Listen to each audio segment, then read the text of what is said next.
and you're in the Desert Storm bunker with Hollywood CGA.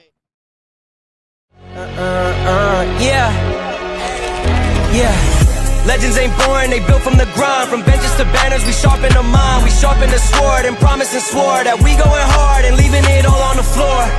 Ayy, yeah, we going hard and leaving it all on the floor. Ayy, yeah, we going hard and leaving it all on the floor. Legends ain't born, they built from the grind. From benches to banners, we sharpen the mind. We sharpen the sword and promise and swore that we going hard and leaving it all on the floor.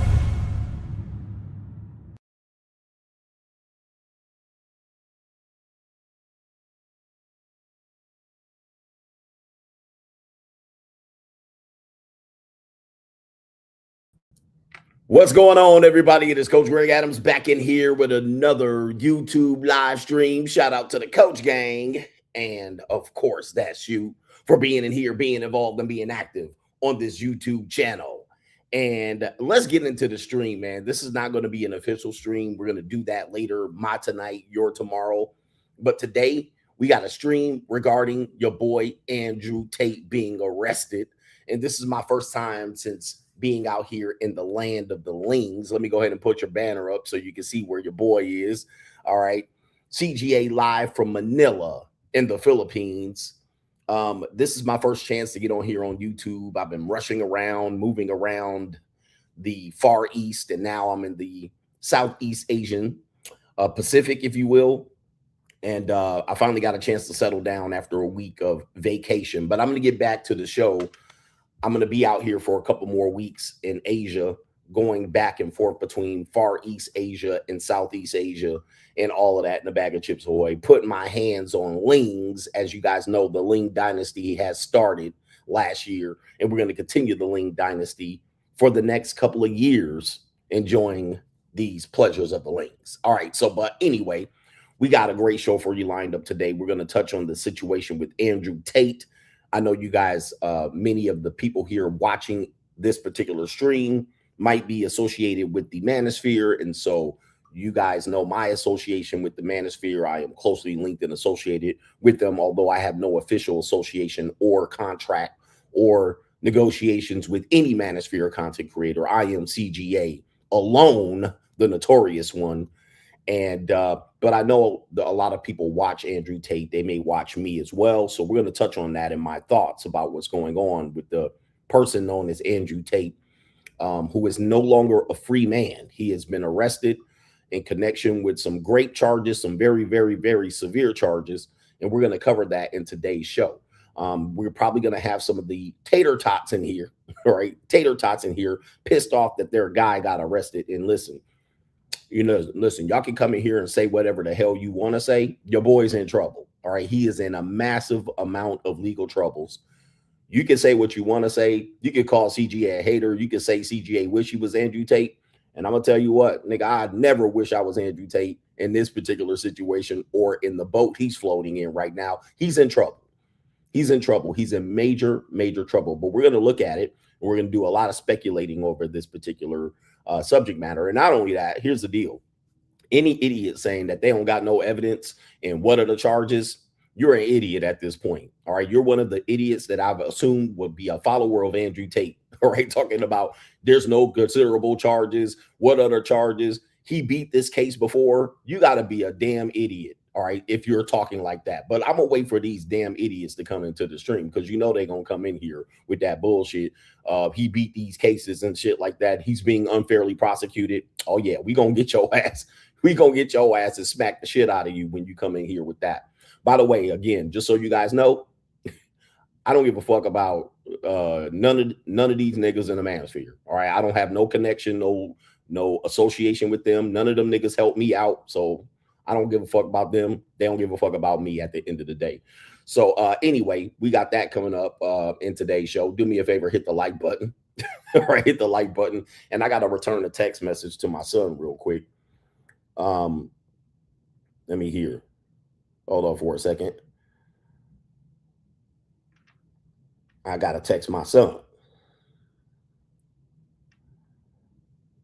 Okay, so anyway, shout out to y'all, man. Look, man, I'm sorry for people who don't know, man. I took a week off, I went to Japan. Let me go ahead and give y'all an update of what's going on here, and then we'll jump into the Andrew Tater Tot situation here.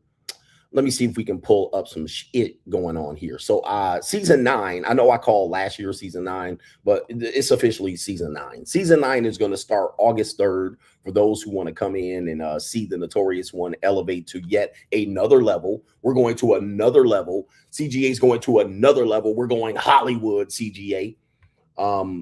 And what I typically do is when I get into another season, I go for a long break because I'm going to come in and it's going to be morning shows, night shows. I'm going to go fully in on social media. And I do that for about a few months and then I need a break. All right. And so this is my break before we get started. And I happen to take my son out here to Tokyo, Japan and the Philippines just to give him some passport stamps. He loves to travel. He's loving to broaden his horizons as well. And we also encourage you men to do so. No, not Freedom Bros. It's the free agent lifestyle. We encourage you men to do this as well because it's going to broaden your horizons. You're going to be less ignorant about your circumstances in the land of the free. Okay. So what happens is you guys don't know that there's ample opportunities for you to live the life that you want to live. And it doesn't have to be in the United States. Certainly doesn't have to be in Asia.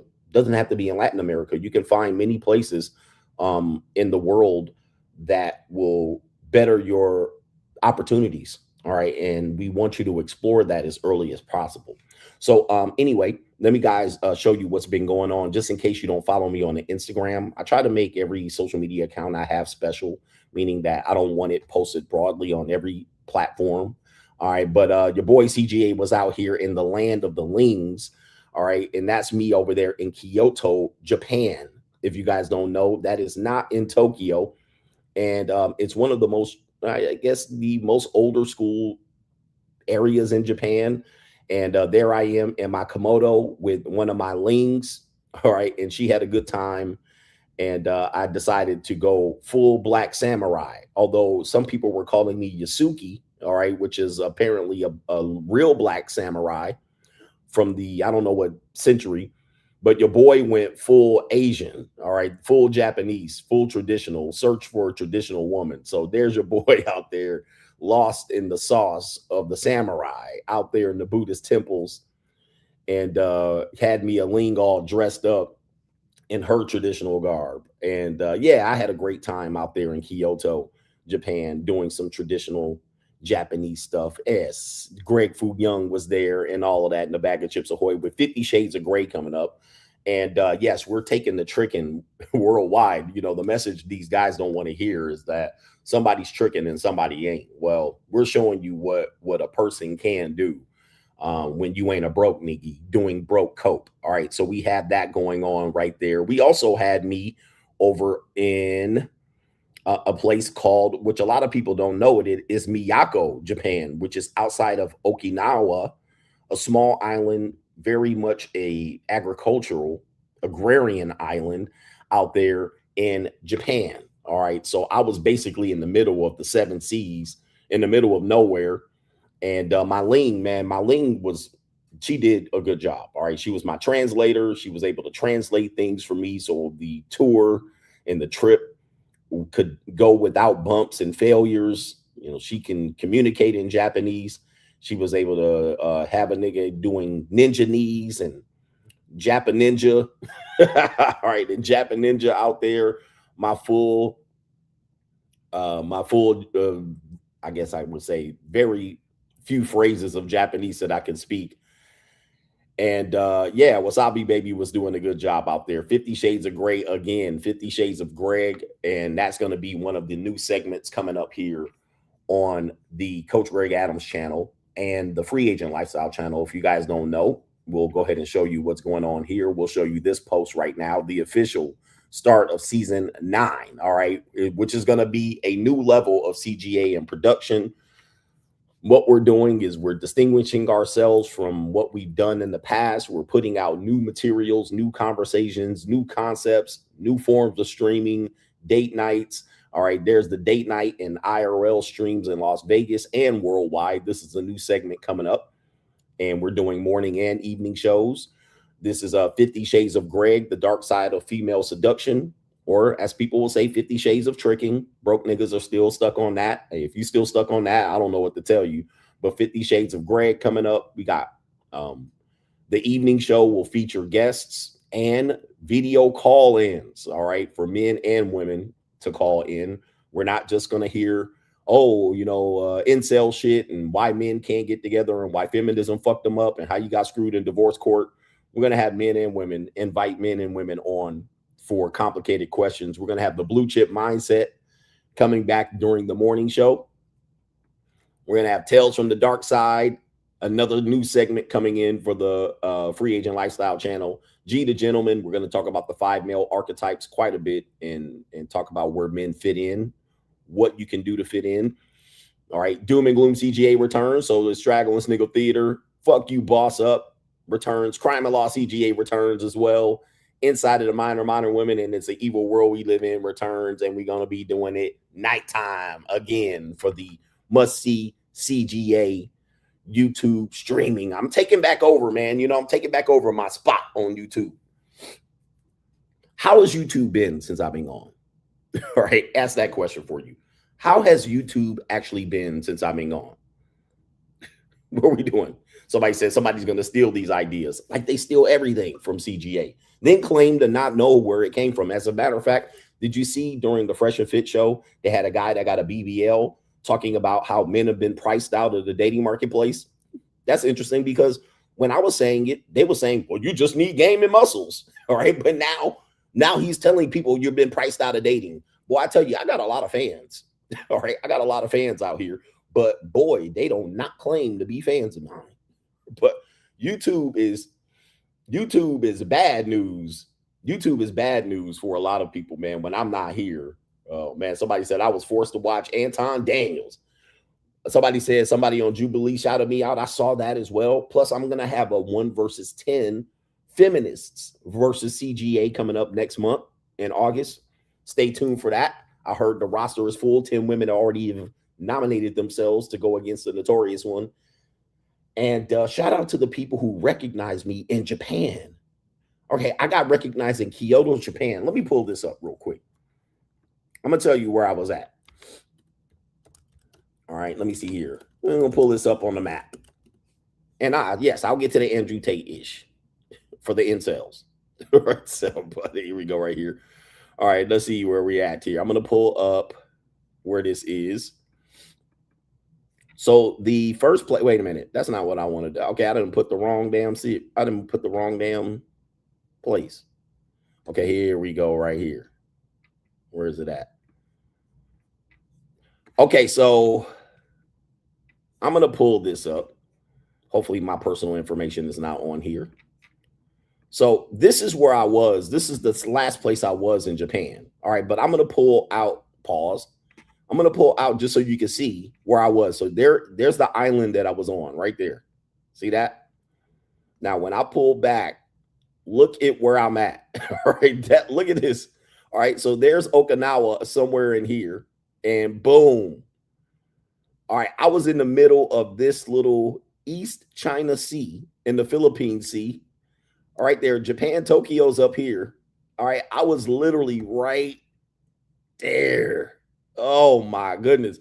And I got recognized right here, bro. I tell you, man, the power of YouTube. I got recognized on this little island. Dude was like, are you CGA? I was like, oh, my God, bro, I can't go nowhere, my man. I can't go nowhere. So I'm in the middle of that. Plus, I did get recognized in Kyoto, Japan. Shout out to the white guy who recognized me in Kyoto. All right, there I was in the middle of Kyoto, and it's outside of Tokyo. All right, and I also got recognized in Tokyo. All right, as a brother recognized me in Tokyo at the hotel. He was like, are you CGA? I watches you. So shout out to everybody there, man. It's amazing. It's amazing to be able to explore this life and all of that stuff. But anyway, if you do want to contribute to today's show, it is $ the Notorious CGA on the Cash App, Venmo, Coach Greg Adams TV, PayPal is paypal.me/Coach Greg Adams. And that is near the top of the description box on the Free Agent Lifestyle channel. You can super chat by clicking the link on the top of the live chat on the Free Agent Lifestyle channel. We're going to be back with an official show tonight. which is my tonight, is going to be your tomorrow. It is 7:24 a.m. in Manila. And yes, I've already had Filipinas, right? I've already been out here. I got here yesterday and the Filipinas is already lined up. I'm going to tell you, man, ain't nothing like sea Mexicans. All right. I love my Japanese women, but in any case, the sea Mexicans still going to take it, brothers. I don't know what to tell you. I don't know what to tell you, man. Ain't nothing like a Filipino. All right. Now, everybody done touched on the Filipinas and whatnot, but the Filipinas got it. The little brown fucking machines. Yeah, they got it. They got that thing. They got that thing. But this is just something about them. Just something about a peanut. All right, but let me get into this real quick. I'm going to go ahead and see if I have any earlier contributors to the day show. People have been donating. Shout out to you for donating while I was gone. So I'll acknowledge you as you guys have been donating since there was no show. But shout out to Prince, says YouTube was boring without you. Had to watch the Money Mindset Goal episode. Shout out to you and shout out to everybody on the Money Mindset. Everything's changing in the next couple of weeks. So get on the Money Mindset while you can, because some of the things that you have access to won't be there. But shout out to you, man. Money Mindset team in the building. We got J Flow says, Konnichiwa, coach. He says, I bet you ate that fresh sushi and sipped on some bomb nigori. He says, I'll be waiting for that local scoop. Shout out to the coach gang. And yes, I ate on some fresh sushi. I had a whole bunch of miso soup. All right. And all kind of wasabi. All right. I love it in Japan, man. Ain't nothing like Asia. Asia is a great place, especially if you're an American guy. American men have 8 kind of fucks. Right? The American men have 8 kind of fucks. But no, seriously. If you miss femininity, or you're a guy that never has been around what we call feminine women, and I know niggas gonna lie, I'm around feminine women all the time, bro. You in the United States of America? No, you're not. I cringe when dudes be like, well, that's just you. Around me, I'm around feminine women. Bro, if you're around women in America, you're not around feminine women. Okay. Now, there's some feminine women that can come around you, but day to day, going to the bus stop, going to Jiffy Lube, going to the bank, going to Western Union to cash your paycheck, going to the grocery store, you're not around feminine women. All right. You're around masculine ape and baboons. Right. Stop the cap. You don't have to actually come here to impress me like you're living in some world I'm not. All right. Dudes do that. I'm living in the world you're not. You just ain't that guy. Stop. You're dealing with very masculine women. Okay. You're dealing with masculine women in the United States of America. Now, you're not going to know that until you come over to Asia and you're dealing with feminine women. Right. It is crazy. Okay. It is crazy. Now, I'm not saying that they're better being feminine, because they sneaky as a motherfucker. But what I'm telling you is, when you're around like feminine women who are smaller, petite, not fat, you guys are around fat women in America. I'm talking about fat for no goddamn, obese orangutans. It don't matter what race these women are. You're around obese women, obesity. When you come here and you see waistlines and shit, slim waistlines, little petite women, they're not running around here arguing and trying to intimidate you and shit like that. It is just unbelievable. Okay. Where just petite look, like I like petite women. So, but some of y'all niggas, y'all be like, no, I like big curvy women. You know, you like fat women. Fat. You like fat, obese women. All right, let's just call a spade a spade. No, they just extra thick. Y'all come here to Asia and get obese women. Obese. Y'all go to, I like the thicker ones. I like the thicker, dark-skinned women in Asia. You mean the ones nobody else likes? The trash? You're getting the ones nobody else wants here. Nobody wants. All right, you damn catfish of the sea. I like the thicker ones. Bitches be having tattoos and braids and be fat and obese and dark. And y'all like the ugly ones. Nobody wants them. All right. Nobody and their mama wants them, but you nasty ass niggas. But anyway, you're not getting feminine women in the United States. So it is a very much of a treat where you're dealing with feminine women. Unfortunately, you're dealing with some feminine ass men here. A lot of Asian men are very feminine, not to, disparage them, but it actually works for them. All right, a lot of women want feminine men here, so that's the other part of it. The probably the most selected men here are the boy-faced, feminine type men. Yeah, you would think a lot of women want masculine men that are here. They don't. All right, it quite intimidates them. It scares them. They might feel like you're going to break them in half and crush them over your knee. But they like them Korean K-pop boy toy. You know, no hair on the face, no beard. Not all of them, but a vast majority of them do. All right, a vast majority of them do. They don't want no fucking bearded up, aggressive alpha male. We're going to talk about alpha males here in a minute. All right, as Andrew Tate has been arrested in pedal pushers and loafers.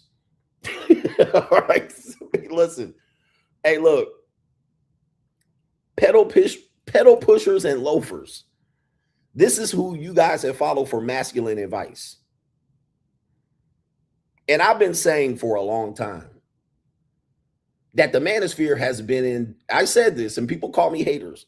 The manosphere has been infiltrated by Fugazi maggots, and him being arrested in a blouse and capri pants and penny loafers with no socks.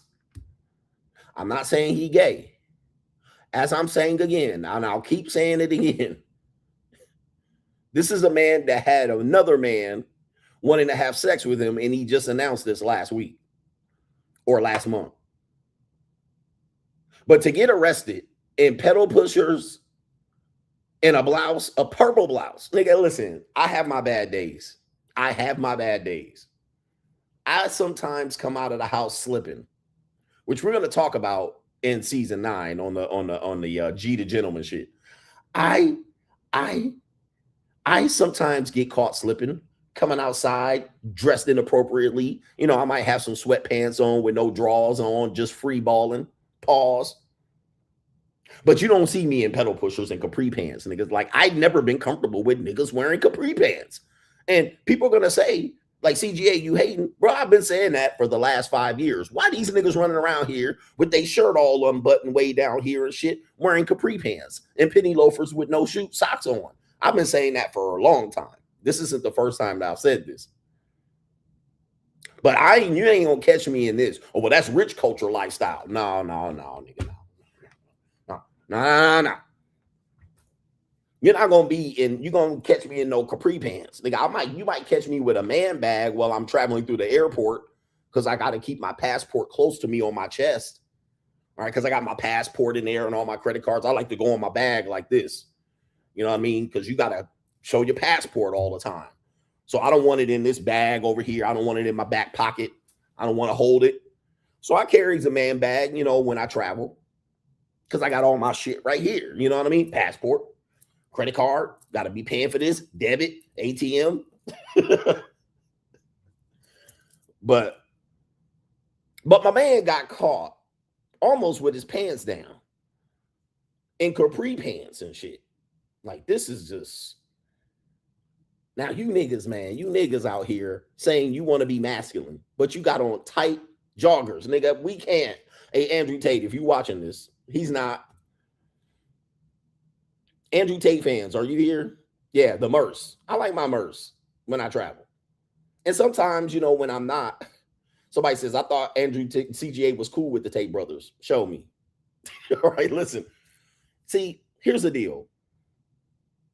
I start telling people the truth, and they're like, well, I thought you was cool. Let's just stop right here. Let's just stop the fucking show. Let's say I was cool with Andrew Tate, which you've never seen me do a show with him. I've stayed away from him. I saw him coming a mile away. I was like, I'm not going to associate with this nigga. Now, right, I have literally I was like, I was invited to a couple of those Avenger shows right at the beginning when he was starting to get popular. And I was like, I don't want nothing to do with him. Right, I don't want nothing to do with this nigga, man. No, hell no. Judging from what I saw initially, I was like, nope, he bad news. Now watch this. Let's say I was cool with Andrew Tate. Does that still mean I can't tell him getting arrested in capri pants and a purple blouse is a violation? Okay, listen. Okay. Oh, I can't say This nigga looked gay like a gay fairy. He looked like a tap dancer. He looked like the flamenco nigga. He looked like he was ready to go to be a dancer, nigga. He looked like he was ready to be on his tippy toes, like he was wearing a blouse and capri pants. Now listen, there may be a time where I get God. And I'm pretty sure people will be able to say that. But just because I'm supposed to be cool with him, which is a misnomer. You've never seen me doing these streams on him. I've never talked about him. I've never bigged up him. I've never really downed the guy. I just ignored him. Right? I just ignored the nigga. Like, all right, he's not important to me because I don't find much value in what he does. To be honest with you, he never said anything that I haven't said. Not to say that he's copied me, but he's never said anything that I've said. He's never supported me. He's never come out and bigged up me. So why would I big up him? Like, I'm not going to give him attention because why? Because you like him? Now, so you've never seen me do a podcast with him. You've never seen me do a show on him like this. I think I've done one show on him where he was the thumbnail. I never talked about how cool he was. Never. So there's that. And so a lot of people are like, well, I thought you was cool. Nigga, I'm not cool with anybody in the manosphere just because they're a manosphere.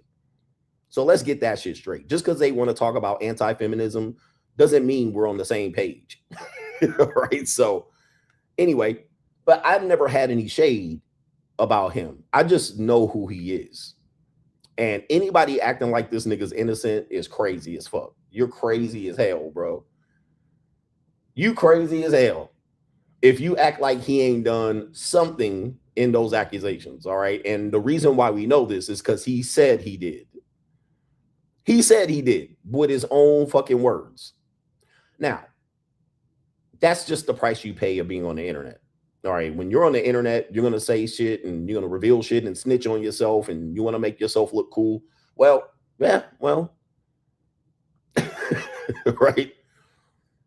But people who support him, then when I showed, by the way, I have showed you a lot of the things that he said to snitch on himself before. Press 1 in the chat if you've seen this. I've showed you the stuff that he said. And I was like, yo, and people still said they're going to defend him. Go for it. You can defend him if you want. I'm not going to defend the nigga. Like I've never have. I've showed you plenty of times where he has said some wild shit. And I said, let me step back. Now, you can apply that same thing to me. You can say, well, I can find you saying some wild shit, right? Which is fine. But that don't mean I didn't say the wild shit on the internet. You see what I mean? All right, anyway. All right, so all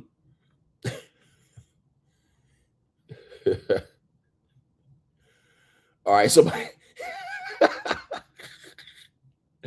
yo, that's crazy. He said he fired his Yiddish handler. Yo, that's crazy, man. Oh my Lord. Hey, look. Oh man, we're gonna get into that. Let me go back to these super chats. Shout out to AM90. He says, thanks for all you do, coach. I have your content on all the time during my long work commute workouts and anytime that there are no normies listening. He says, I bought your book and used to follow you on locals, but you're not ready for the JUCO yet. He says, I gets it for free. Hashtag boss up. That is a co-sponsorship from AM90. Yeah, man. Shout out to you. We don't need that right now. Appreciate you. Shout out to Sean C. And that was on the 17th. Deshaun Rose, shout out to you. Ninja Watcher on the 16th. That was last week. So I'm acknowledging the people who sent chats in. And Side 54, Rusted Junk says, I hope you're enjoying Japan. Do a show on ecclesiastical hope strategists, the cost of planning a wedding, since they say it's so much better than paying on the front end and building CGA's free agent lifestyle. Yeah, that's interesting. Yeah, I should do a show on the cost of planning a wedding. He said, put the ladies to bed. Shout out to you over on the Ko-Fi. There was some PayPal love that I need to acknowledge. Oh my God. Oh, some people want to know how much your dollar lasts and spread over here. Well, number one, the yen is collapsing. In my opinion, this is just my opinion, and this is just speculation. Everything I'm going to say here is speculation. What I'm going to use some evidence as to why I am speculating this. But Japan's economy is in the tank. I don't think Japan has much of a bright future. A lot of feminine men out there. The women have been definitely forced into some independent living, which means in effect they're trying to pursue the feminist dream of living out their career as long as they can, but they're totally capped economically. There's not many women that can become filthy rotten rich unless they get married and divorce a rich man. Some of them will be able to ascend to a height of supporting themselves, but most Japanese women won't. And the men they pick aren't going to be the type of men that tell them to stay home and be traditional. That's gone. The economics of the yen is declining rapidly, right? Rapidly. And if you do find that a woman over in Japan wants to be saved and rescued, it's not that hard to find them. With that being said, the dollar spreads far around Japan. Far. Far, far, far. Somebody said once the elders are gone, it's a wrap for Japan's GDP. Yeah, the elders are holding the shit together. All right. The young people are not going to hold it together. And it's really the older people, the old money holding Japan together. All right. But the new money and the rest of the newbies ain't going to happen. Ain't going to happen, man. So, and what's going to happen is what's going to happen? China's going to come in, bro. China going to come in and clean all this up. All right. Now, it might not happen in my lifetime, but they're going to come in here and buy all the shit up. I mean, this is just pure speculation, but it's been happening. China's been doing that across the world. They've been doing this in Costa Rica. They've been doing this in the United States and so forth and so on. So anyway, we got that going on there. But my point was your dollar spreads far better over in Japan than many other developed countries. It's crazy. All right. Anyway, let me see if I can get in here. I do have some other supporters. It is T. Let me see if I can say your name, brother. No government name says your numbers have gone up lately because their fanboys came over here to hate. But when they realized this is where the show is at, they became Coach Gang. He says right here, those sad AI thumbnails of you crying backfired, in which I wanted to demonstrate that when you get into a war, you don't have to fire any shots. You basically say what you say. You allow them to react. They reacted. I let them shoot out all their guns and bullets. All right. And they had nothing left. All right. They were grasping at straws to begin with. And I didn't even have to say anything. All I had to say was my original point. And what did they do? They reacted like their mama. They basically had nothing else. They have nothing else to say. And they had nothing to stand on to begin with. But the best strategy that I had was to not go back and forth. All right. You notice that. Never go back and forth, because as they say, when two fools are arguing, you have a hard time figuring out who's the fool. All right. When two people are arguing, right, you can't recognize who's the fool. So I don't argue with people. All right. Just don't argue. There's no need to go back and forth. All right. Let them say what they say. Let them grasp at straws, and really they'll have nothing else to say. I don't think the one guy's have been done in a live stream since he actually had a chance to do 3 live streams on me. He did 3 live streams on me in 1 week. Hasn't done a live stream since. What does that tell you? They have nothing to talk about. These men in the manosphere. This is why, again, I'm separating myself, distinguishing myself against the manosphere. I think the manosphere is a losing proposition for men. All right. The reason why is because these men have nothing of value to teach you. They're inexperienced. They're gossiping queens. The black manosphere, not the black manosphere, not the successful men of the black manosphere. We're talking about the leaders of the black manosphere. They're losers. They're losers. They have nothing of value. They hate black women. They have nothing of value to teach you. Their biggest card, ace in the hole, is to hate black women by simultaneously telling you that you can only date black women. I mean, the black manosphere is the weirdest group on the internet. They'll tell you everything wrong with the black woman, then be mad that you dated someone that wasn't black. Like, imagine that. Like, that is the craziest conundrum of the black manosphere. That is the most illiterate conundrum of the black manosphere. The same guy dissing a black woman will be dissing you for interracially dating. It's like how the fuck, bro? How the fuck? So anyway, the manosphere in an instance, in a nutshell, the men who are famously known for being a manosphere are loser and incels. They're incels. Like, think of people that you would say who are the leaders of the manosphere? They're most likely going to be an incel. Never had a relationship, damn near in their 30s and 40s, never had a successful relationship, never been married, never had kids, never had any goddamn thing. Their only success is YouTube. That's their only success. Their only success is YouTube. All right, so right here. Oh my goodness. So anyway, those are the people known for, and so I can't associate with a bunch of incel losers. Nigga, fuck that, bro. I'm not associated with them, nigga, man. Look, and Andrew Tate, he running around here with multiple baby mamas.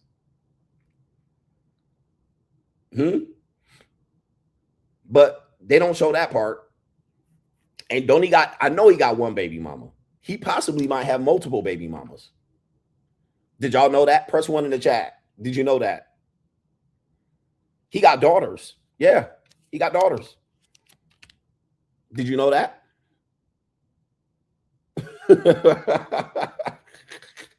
All right. Yeah, he has a daughter. I know he has one daughter, but he possibly might have multiple children by multiple women. Somebody said he got 5 baby mamas or he got 5 kids. He got a daughter with an OnlyFans girl. Come on, bro. Somebody say he's upfront about it. All right. I haven't done my investigation on him. So he has a daughter by an OnlyFans woman. Yeah. So but here's the thing. If he jumps on the internet and he criticizes OnlyFans women being prostitutes, them being hookers. Come on, man. What I'm saying is he's gaslighting incels.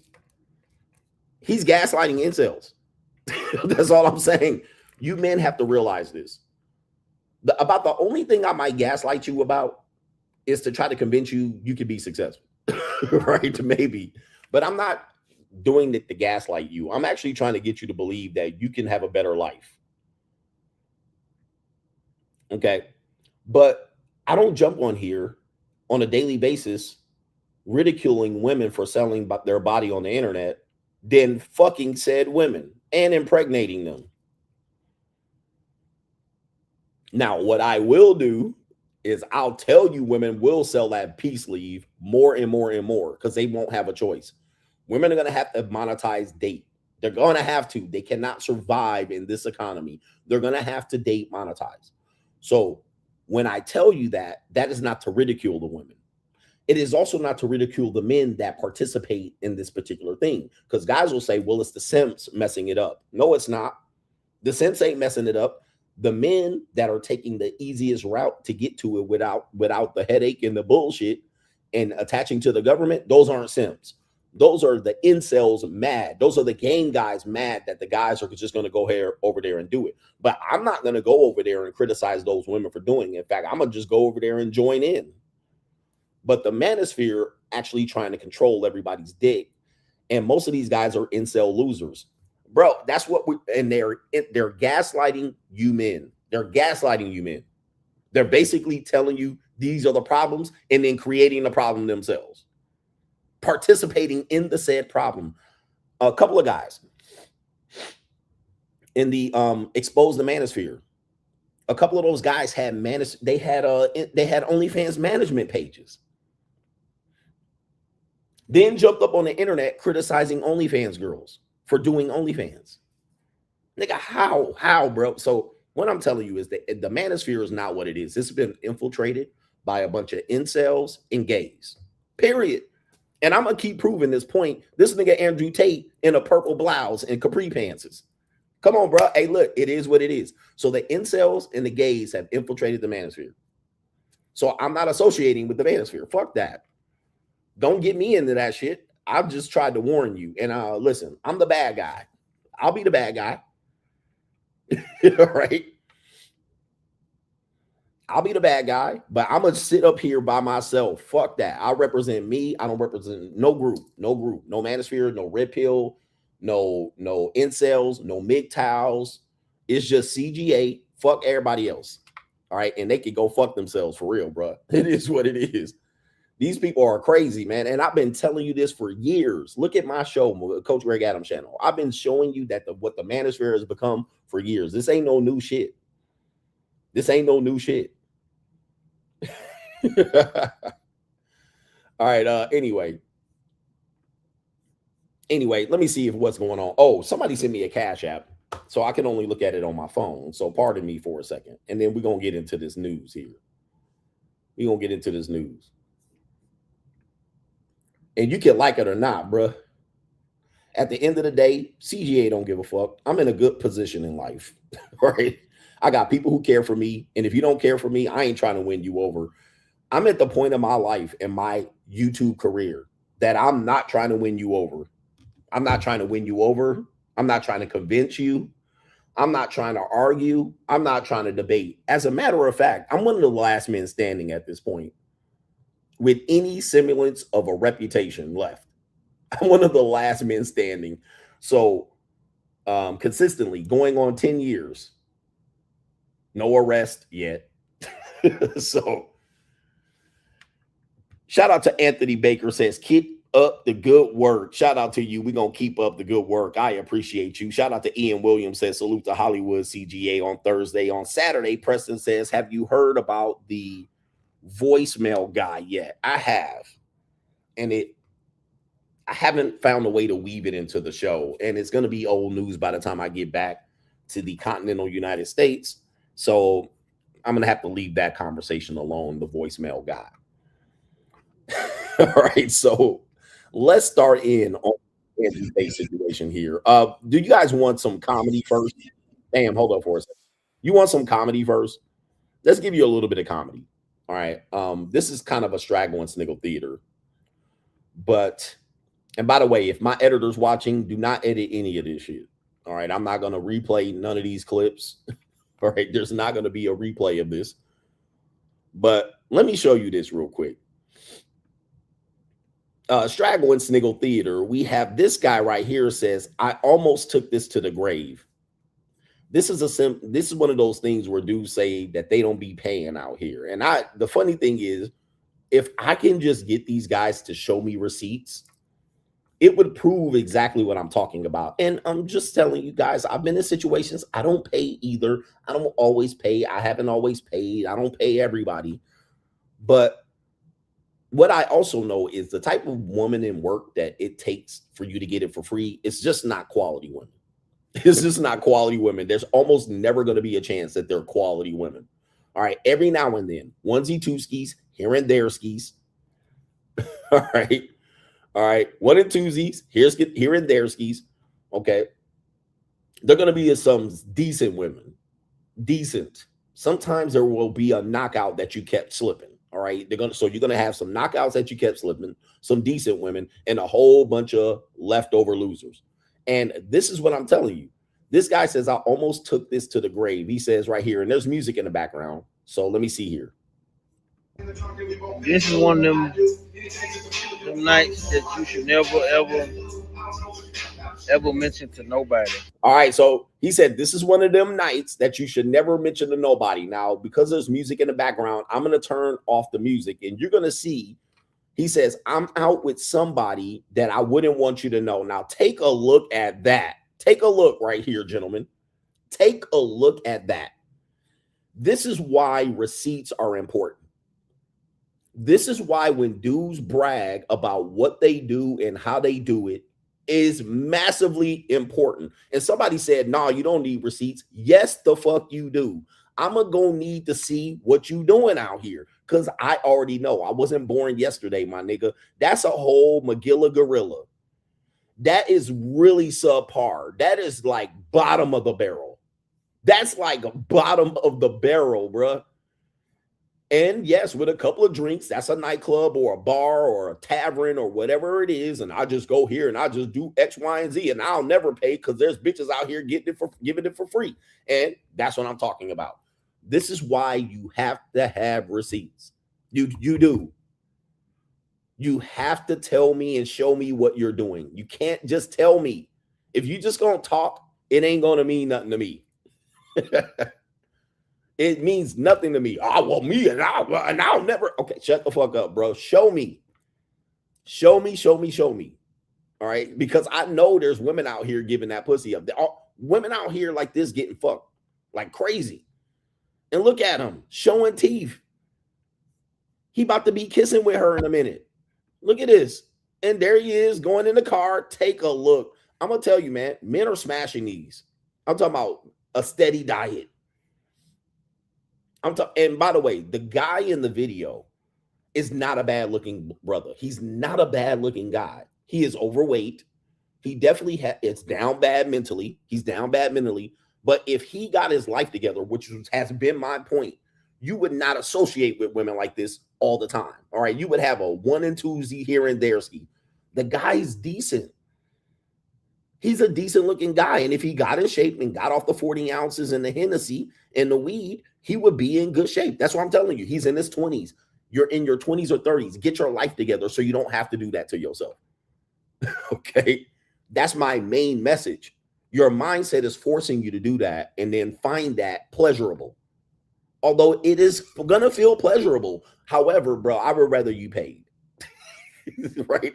I would rather you paid. There's no way that you can say you smashed that for free, bro. Like, look at that, bro. Look at that.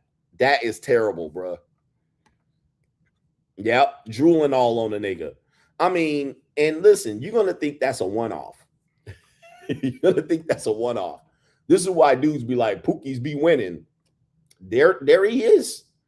There's your winner right here. So let's show you the net. And if you're a guy here that wants to show me how great you're doing, please, I have Instagram DMs. You can DM me. You can email me. I'll get it in weeks and months. You can Twitter DM me. You can DM me on, I think TikTok has DMs. Feel free to drop your evidence. Okay, feel free to drop any evidence that you want to show me related to this. We have another situation of a brother here. This brother says, I'm sorry, it's not this brother says. So here we go. We have a Mexican abuela. All right, shout out to the Mexican abuelas here. Take a look at what we got here. So there's the brother and there is the abuela. All right, take a look. Where's the Mexican horns at? And there he is in his big ass Chevy Caprice. All right, his grandmama's car that he didn't put, he threw some D's on that bitch. And take a look at this, bruh. Look at this. And there's Pookie. Once again, and you can tell this is a man in his 40s. He obviously down bad. He needs to get rid of his braids. He's still, I don't know, is this Jim Jones, the black Jim Jones? Okay, he's got braids on for some reason. You can tell he don't have a steady job. He probably sells weed and been selling weed for all his life. Tattooed up. He probably been to jail and for prison. This is a guy that will jump up here and say he'll never pay because he can get it for free. Like, this is what I'm talking about. He's still in basketball shorts, sagging his pants, and take a look. Look at what he riding with. Now, listen, I done been there. I done that. Yeah, he's a SoundCloud rapper at 45, a senior citizen. But this is why we try to tell men, you got to grow up at some particular point, man. You got to grow up. If you look at this as successful in life, if you look at this as a successful lay, your mind is fucked up, bro. Your mind is messed up. If you look at this raggedy ass car at 40, you can see he had gray in his beard. 40 with them long ass braids, rolling up a joint, a blunt while driving with this fat gordita. Your life is fucked up. You're not winning. You're losing. You're going to show me and tell me you're winning. I'm winning. No, you're not. That's not winning. Well, I still hit. That's not winning. That's not a good receipt, bro. Show your work. Show your work. Because these are the women that run around here then messing it up. What do they call it? Hoflation? Hoflation? She got triple chins. Look at this, bro. He rolling up, but what are you doing? Driving and look at this, bro. Not me. My girl pays me. They pay me a choosing fee. Take a look, bro. Hey, listen. And look, man, he should have saw that she was trying to record the nigga.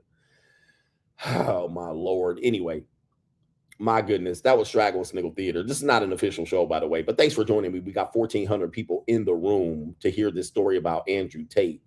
And if we do have time, I got a video of a guy.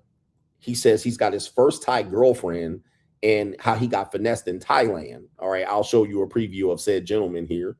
It's an older guy. He definitely looks over 55, probably touching 60. He went over there, aka a freedom bro, went to Thailand and tried to save a bar girl. And it ended in a disaster. Brothers, you black men, bro. You men, man, I tell you, bro, you guys don't realize the bar girls are for fun. These are girls. Now you can save them and live. Just know what time it is. All right. If we have time, we'll talk about that. But I'm sure you're here to hear about the Andrew Tate situation. Okay, so let's talk about it here. Okay, Andrew Tate arrested, and you guys seen this footage here. Some of you guys are just getting the news this week because you guys aren't in the news like this. But Andrew Tate, who did this thumbnail? Let's do this. Where's the main event banner? Right here. All right, so this is what we were talking about earlier here. This is not a good look for somebody promoting masculinity. Now, he might be promoting some sort of rich lifestyle, maybe some gay lifestyle, or I don't know what's going on here, but I'm not a fan of the penny loafers with the no socks. This is a no-go zone for me. I don't care how rich I get. Nigga. I'm always going to wear slippery shoes, nigga, but I'm always going to wear I'm not going to wear no penny loafers with the socks. Okay. Now, the capri pants is a no-go for me. With the ankles out is a no. All right. As a man, I can't produce content. You know, I might get crazy and get super duper rich at some particular point. But yeah, he got caught out here, bro. Maybe he didn't think it was going to be his day, but this is your day, bro. You can't predict your day. You know what I mean? You can't predict the day you die and how you go out. You know, you can control it a little bit, but it is what it is. And he knew he was about to get arrested. Just so you guys know, we'll show and prove this. So for people saying, why did he get arrested? He knew he was about to get arrested. So you guys are crazy saying that he got arrested unfairly. He knew he was about to get arrested. This case has been open since the Romanian case. Now, this is somewhat of a newer details. They're putting new charges on there, but the United Kingdom has been waiting for Andrew Tate even since the Romanian case. They were like, after you're done with him, send him to us. But Romania didn't do what they were supposed to do. Andrew Tate knew this. And so he was granted a little bit of a pass over the last couple of years. Now, with this being said, here's the thing, and I've talked about this when it comes to men. As a man, you have to make a decision. Here's the decision that you have to make as a man. Are you willing to have a good 5 years and trade that for 5 years of freedom and trade that for 30 years in prison? Have you heard me say that before? It's actually something that I talk to my son about quite a bit. Don't be willing to have 5 good years of freedom and trade that in, knowing you're going to trade that in for 30 years in prison. You have to be careful with that mindset because it is quite addicting. You're going to be like, I got it made. I'm rich. I'm flying here. I got all the bitches. I got this. I got that. But you only got a 5-year run to do it. Then you're going to pay 30 years of no freedom, imprisonment for that 5 years. This is not good, but dudes do this. It's not just Andrew Tate. Dudes will sell weed and they'll put together a plan to do and sell 2C and whatever it is. You'll put together a crack operation and you'll only have 5 years. You have 5 years to live it up, 5 years to be in a nightclub, 5 years of popping bottles, 5 years of private chartered flights, 5 years of all the women you want, the devil's temptation. Now 30 years. You got imprisonment. This is not good. And I would never want anyone to go into any jail. I would not wish that onto people. I don't wish people death, although people have wished death upon me. I wouldn't wish prison or jail on anybody. I don't even want to go. But I'm going to tell you what. Being in prison or in jail, especially as a known personality and persona and a person running around here in a purple blouse and capri pants, I don't want to be up in jail fighting. Imagine being up in Dade County right now. No bond, no bail, fighting. What?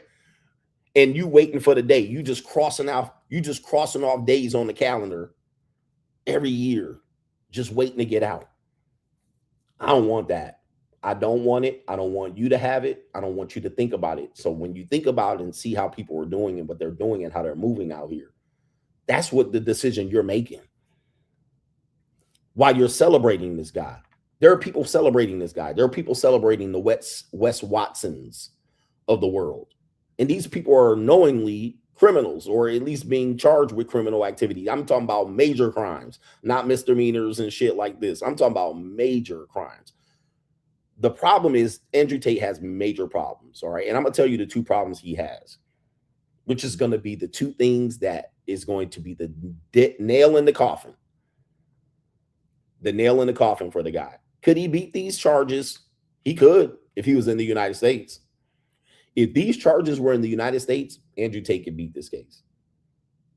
But he ain't going to the United States. He going to the United Kingdom, the Crown, where they used to say, off with his fucking head. I want you guys to understand this as men. For the men who are younger than me, I want you to understand this. There was a time and a place where people like Andrew Tate used to get killed. You understand? There was a time and place where if the powers that be wanted to silence you, they would just kill you. I'm talking about headshot, middle of the street, in a limousine, standing on the balcony of a hotel, Lorraine Motel, in a balcony of a motel, just blow your head off. Okay. There was a time where governments, like governments here in the, I can't say it because I'm in the Philippines. I don't want to say no negative shit, but they would just kill you. Mao, kill you, shoot you in the head in the middle of the street, take you out. Russia, just be like, nigga, what? Didn't that one guy, Coach Red Pill, go over to Ukraine and talk shit on Ukraine? What happened to him? Killed him. Came up missing. Then couldn't find him. Where he at? Dead. See, this is what people don't realize. In today's world, and I would say once cable television came into our society, where everybody had access to news 24 hours a day, 7 days a week, governments moved a little differently.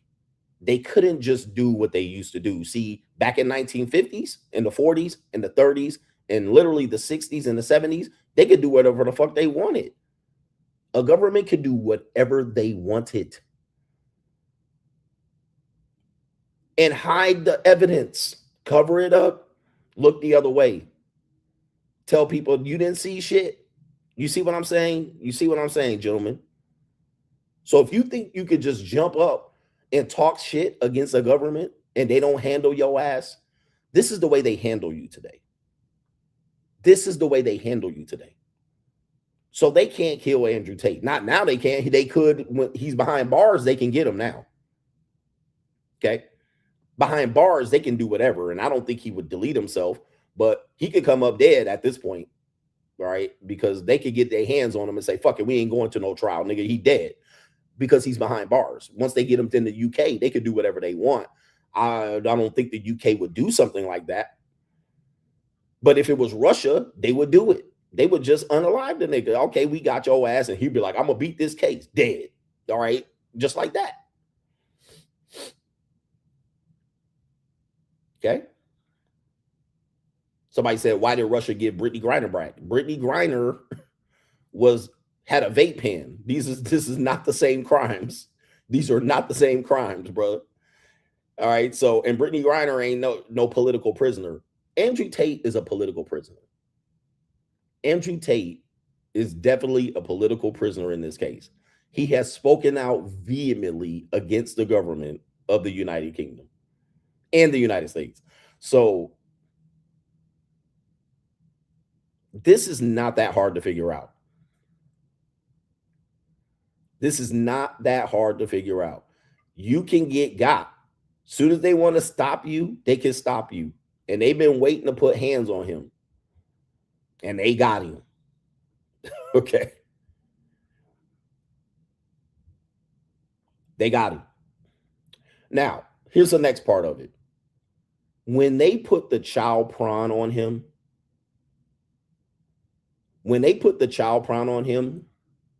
It's a wrap.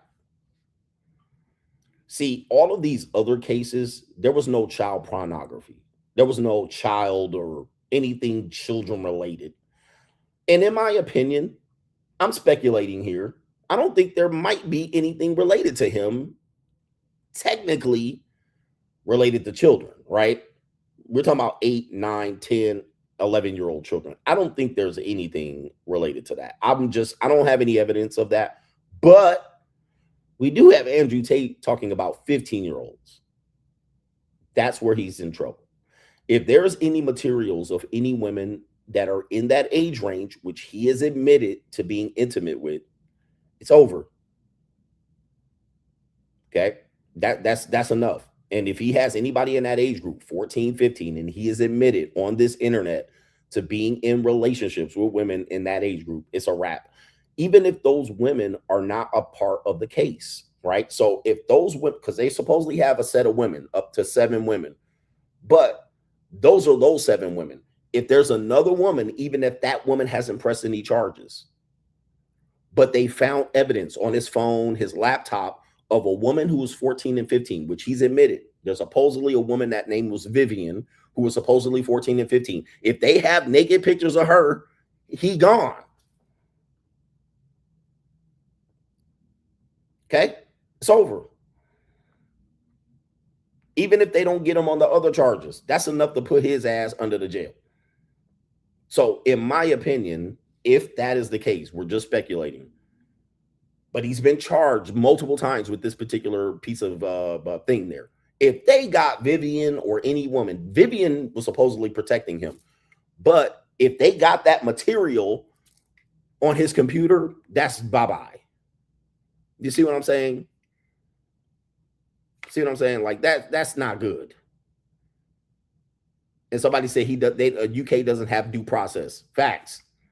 They don't have due process. They don't have innocent until proven guilty and going through they can hold him as long as they want to, reasonably. Unlike the United States, which they reasonably give you a fair, speedy trial, they technically don't have to give him a fair or speedy trial.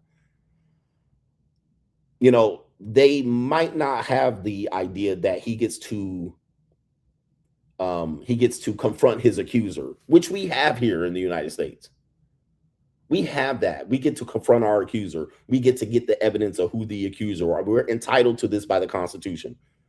But this is the CPS. This is the Crown Protective Services. They may not have any of these things. And that's why he did not want to go back to the United Kingdom. He did not want to go back. He knew it was curtains for him. And we're going to show you. Okay, we're going to show you. Okay, so this is the, let me see if I can play this video. See if we can play the video here. Okay. Oh, and Trump can't help him out because this is out of Trump's hands at this particular point. I think people are saying that Barron Trump or maybe Trump Jr., Donald Trump Jr. had a relationship with Andrew Tate, and that allowed him to run freely here in the United States for a couple of months. I wasn't following it as much, but I did see a content creator. I'm not going to mention his name, but he's known to me, and I do respect this content creator. He was the first person I saw break this news on his Instagram. But the previous night, I did see him out in Miami. All right. And that was the first time I had seen him out. Like I said, I haven't followed him. Anytime I did see him, he was posting his talking videos. You couldn't tell where he was. But this video was posted, and he was out at a nightclub or a restaurant. And I was like, damn, I'm like, he outside? The next day he got arrested. All right. So that's how fast. When I saw that, I said, damn, like he's outside at a restaurant and it looked like a nightclub or some shit. And then the next day he was arrested. So I said, okay, yeah, that makes sense. In my opinion, again, I'm speculating here. Somebody inside of his group ratted on him. Okay. And I don't know who it is. We'll watch some videos, but somebody blew up his spot. All right, to allow him to be known where he was going to be at, for them to show up and pick his ass up. All right, we're going to show you how they picked him up. We're going to show you how they picked them up in this particular video here. Let me see right here. Somebody said, or maybe they set them up. Yeah. Some people knew in that group, you know, because it don't take much for people to turn over. It don't take much to people to turn over. Like if you're running around with a known person that has an arrest warrant and the government is after them, and you're running around town with this person, and they call you up, hey, you was with this person last night?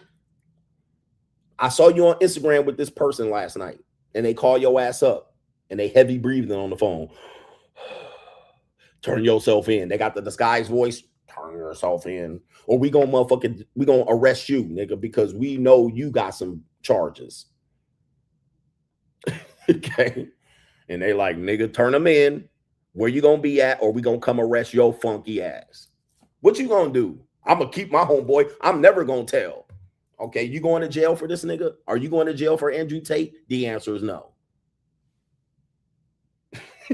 Right.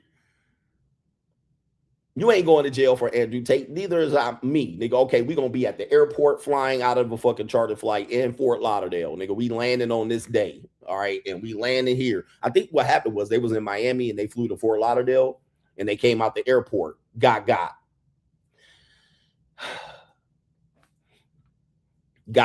All right, and I believe that's how it happened here. So let's go ahead and show you this news just in case here. Just in case you don't know. Says right here, Andrew Tate, why were they arrested? Will they be extradited to the UK? Well, we know they didn't get bail, so that's bad news. Okay, right there, they were arrested in Miami. Okay, maybe they were coming for Fort Lauderdale. They were arrested in Miami in the U.S. state of Florida right here after prosecutors in the UK brought further great charges. These are new charges, but this is not a new case. And sex trafficking charges against them. The brothers were taken into custody on Saturday on a sealed warrant, which means you can't see it. The U.S. Marshal Service said, placing the U.S. at the center of an international legal saga that is stretched from Romania to the U.K. Now, is it out of the realm of possibility that a United States government will be involved in this? No, it's not impossible for the U.S. to be involved in this, okay? Because the United States have to follow certain protocol to allow for people to allow these countries to have peaceful negotiations. If you're harboring a child predator, the United States has to get involved. They cannot be out here harboring someone who is close to an Epstein, right? Now, have they done it? Yes. But what we're saying is the other places did not have charges. And now this UK government has charges. They're like, you got to pick him up. So they picked his ass up. This is not that hard to figure out, bro. Some dumb nigga keeps saying he a dual citizen. Let me block his ass because that means nothing. Oh, well, it means something in the case that he's a dual citizen. So he getting picked up there too. All right. So let me see here. Where's my story at? Can y'all see the story? By the way, Vanglorious. It says the Tate brothers, 39 and 38, former kickboxers. They're known for their social media empire, promoting wealth, male dominance, and misogyny. Right here, he's one of the most prominent members of the so-called manosphere, and we already know that he promotes his divisive views, often incorporating alpha male and aggressive misogynistic tones and themes to millions on social media. Again, this is a reason why you can get picked up in today's world. One of the reasons I've been toning my message over to something else is because the writing's on the wall for the manosphere. The writing's on the wall for what they call misogyny. The writing's on the wall. I hope you understand that. Dennis Sperling said, we all got a file in the FBI or the CIA. All people promoting this type of content has a file. And the minute they want to pick you up and dirty your name up, all they got to say is misogyny. Because in this world, being an alpha male, being masculine, being pro-male, being anti-feminist is a death knell. It's no good. Nobody wants this other than the men who want it. The rest of the world has moved on from it. They have done all of the campaigning over the last 70 years to get rid of it. You see what I mean? There's no more holding the line. Now, can you hold the line against not marrying? Yes. But if you're out here continually supporting like this narrative being brought back to life, and then these women out here not going on OnlyFans to make their side money, and you calling it out, and you think you're gonna, come out with the, oh, look, and we're gonna get these world to change. It's over. It's been over. I've been telling you that. It's been over. It ain't coming back. Larry Bird's not walking through that door. Sorry to tell you, it's over. Yep. Women are the new men. Men are the new women. This has been promoted heavily across the board. And Andrew Tate was a threat to that. Whether you think he's a criminal or not, I think he's innocent until proven guilty. Whether you think this is a psyops and whatever, he is a major threat. You cannot have a person like Andrew Tate, which the government in Britain supposedly spent £1 billion to re-educate the young men in their educational institution. The United States had to develop a program to re-educate their middle school boys against Andrew Tate. That's enough for him to get picked up. And like I said, in a different world, he would have been assassinated a long time ago. Now, just because you're assassinated doesn't mean you're a martyr or that you were inappropriately taken out. You could be rightfully assassinated and taken out. So that alone, saying that he has millions, let's put it like this. Let's put it like this. Let's say Andrew Tate had his own kingdom. Okay. He had his own kingdom, his own fiefdom. He had his own place in Romania, United Kingdom, nigga, somewhere. And what's the dude that they took out? Gaddafi. Remember they took out Gaddafi? He was hiding all that gold, and he was trying, and they was like, he got to go too. So you got your own kingdom, and you create your own rules, and you get to do what you want, and you get to sleep with 14 and 15-year-old girls. Okay. And then you get to call out bigger governments and say they're wrong and they're wrong. What do you think they're going to do? You think you're going to just sit up there with your little kingdom and your little male army of motherfucking kickboxers and wrestlers and sit up there, have niggas grappling in the cage and have them niggas thinking that they're going through some sort of alpha male training, and you sit up there and you throw shots at the United Kingdom, and you throw shots at the United States, and you throw shots against the agenda, and you throw shots against that little girl that he said, what color is your Bugatti? You think you can just sit there and do that and not get picked up? He said, ask Maduro, ask Saddam Hussein, ask the dude in Libya, Gaddafi. You think you're going to sit up there and have access to millions of people, get millions of likes a video, and they ain't going to pick you up? He said, you ask them dead ninjas.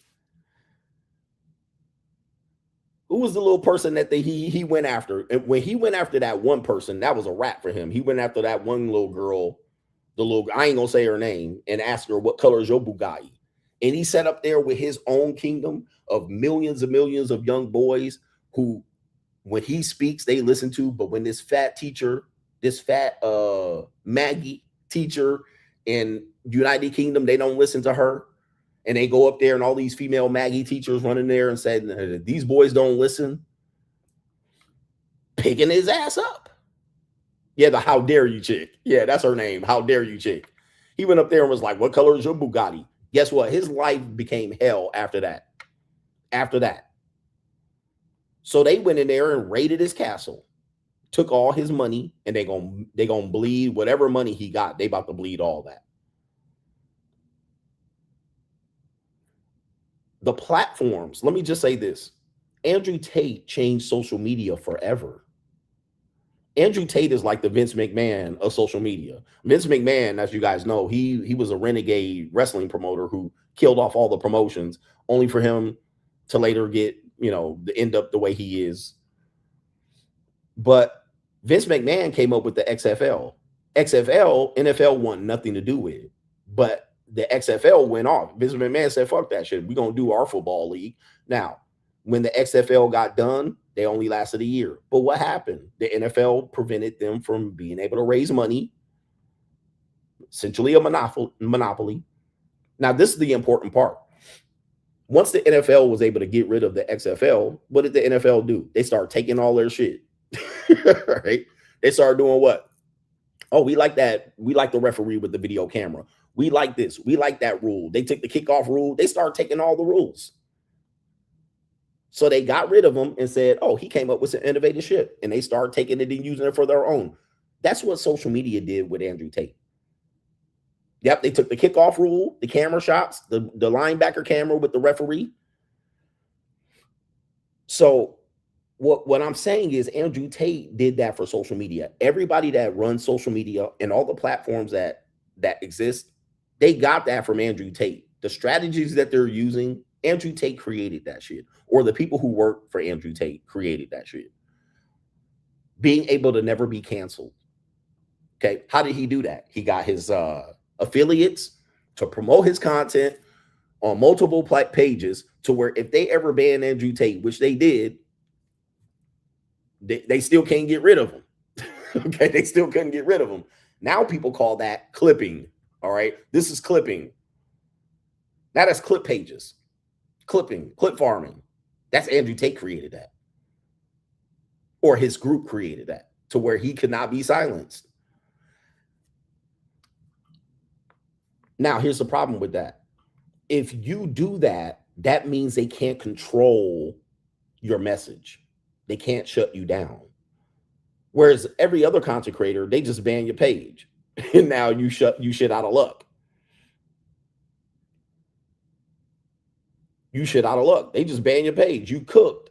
You can't reach out to your 500,000 subscribers and send them an email. You can't post a video. You shit out of luck. You see how different that is? He was able to get over that, circumvent that to the point where he's dangerous now because no matter what he does, he cannot be silenced.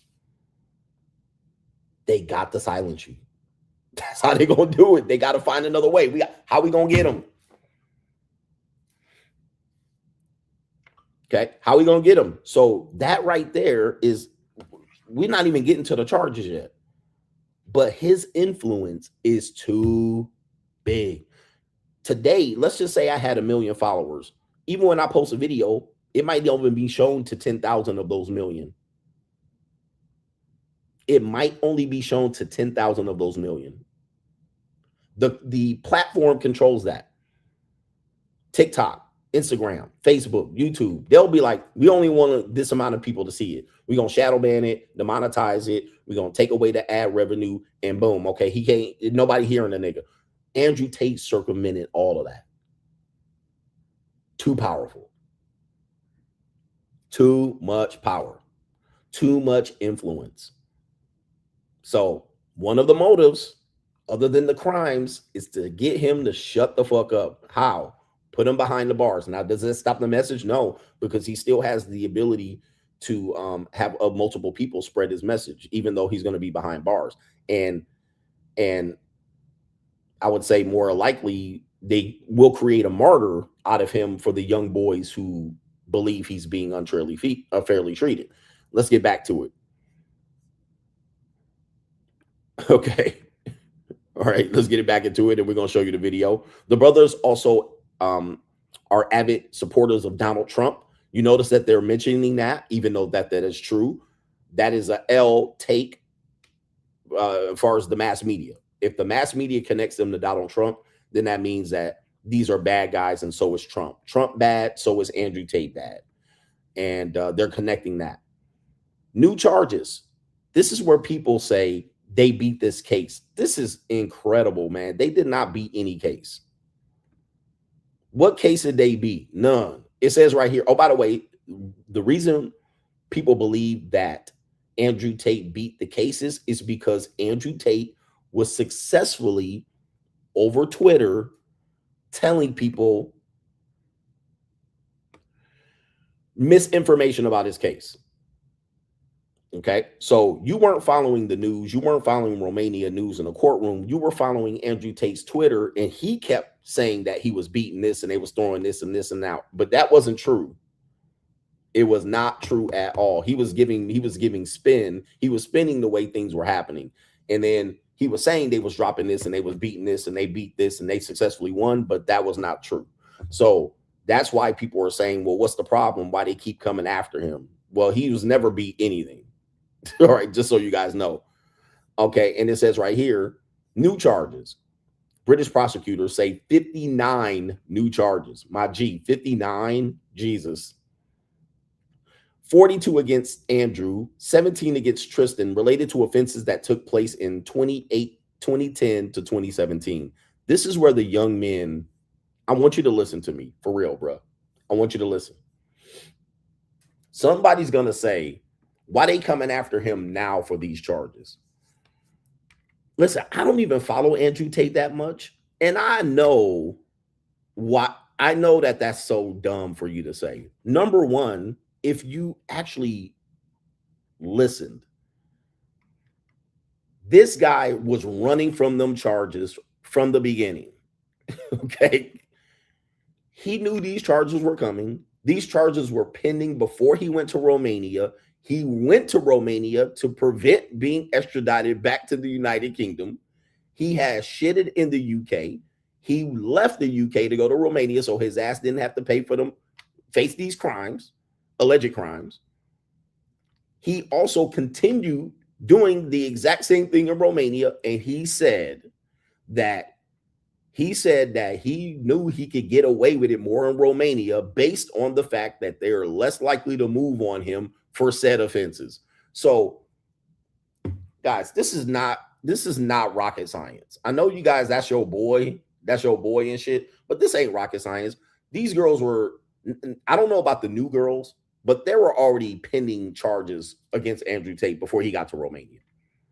He even admits this. Okay, he admits that this is why he was there. Why else would he be in Romania? Come on. So this isn't new girls coming up with this shit. There's some of these girls or girls that tried to come up with some shit back in the day. Okay, so people are just saying that this is some old shit. This is not. Are the charges trumped up? Yep. All right. So I'm not saying, look, two things can be true. I'm not saying that he committed these crimes. I'm saying that he knew some shit was going on in the UK before he left the UK going to Romania. He would even admit this. But is he going to tell you that now? No, he's not going to tell you this now. He's going to act like, well, we'll listen to his own words. Okay, we're going to listen to his own words here, talk about this. Here we have Andrew Tate here talking about the United Kingdom, all right, and what they're going to do against him and why they're doing it. This is one of his 1,000 Instagram pages, and people have been sending me these, so this is why I have this information. Happened 15 years ago. They're not even telling me against who. 15 years ago, you did something wrong. To who? We can't tell you. This is a setup. This is a political witch hunt, which is why the members of parliament are openly calling for my decimation. Where is my chance of a fair trial when members of parliament are saying I deserve to go to jail without even seeing the evidence which has been put in front of a judge? This is a setup head to toe. And what they are doing to me is the same thing they tried to do to Trump. And it's the same thing they're going to do to every single one of you.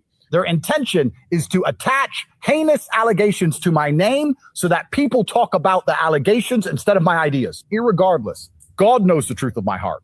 And all of the men who are watching this, who believe it will not happen to you, if you let them kill me, and you let them kill Trump, and you let them kill everyone else who stands up for what they believe in, if you believe these liars, if you believe these opportunistic women who have been promised money to lie, sooner or later, they're going to kill you.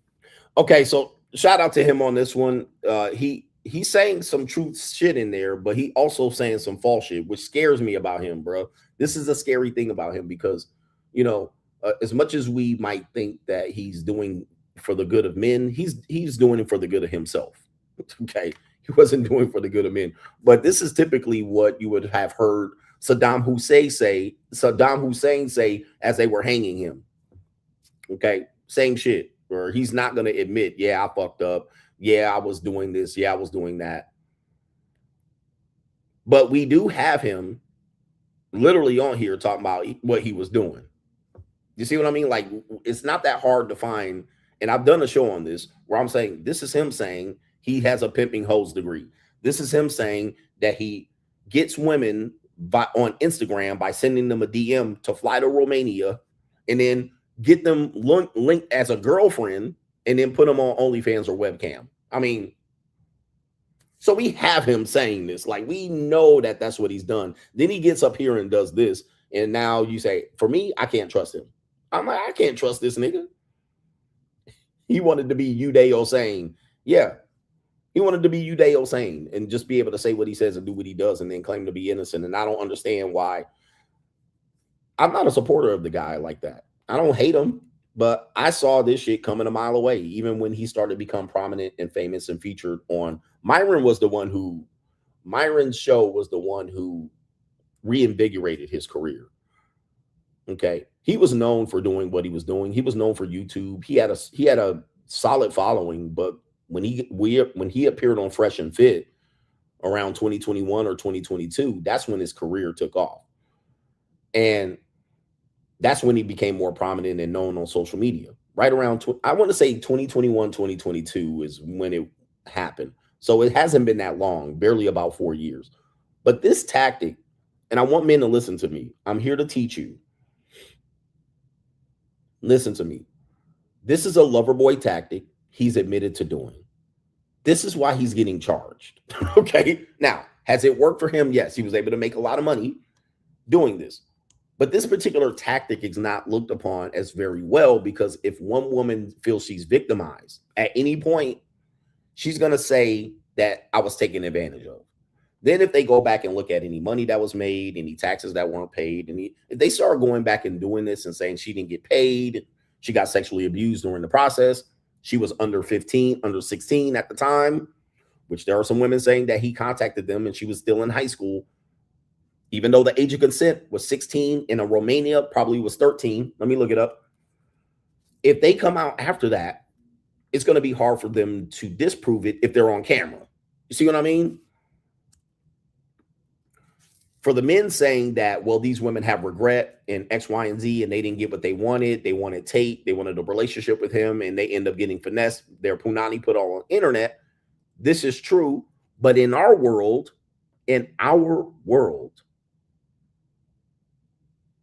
we don't have a world that prevents women from doing this. So if you're complaining about that now, you're late to the game. You can't complain about that knowing that this is the Me Too world we live in. So you must operate accordingly.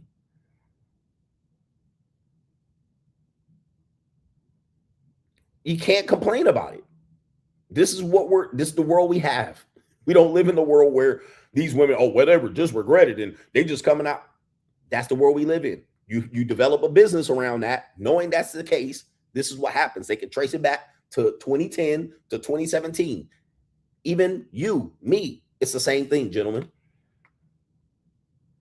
Let's say the world changed in 2010, you could do it. But by 2020, that don't mean you're innocent.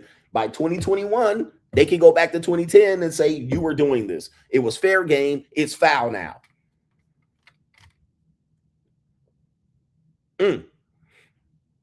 This is the world we live in.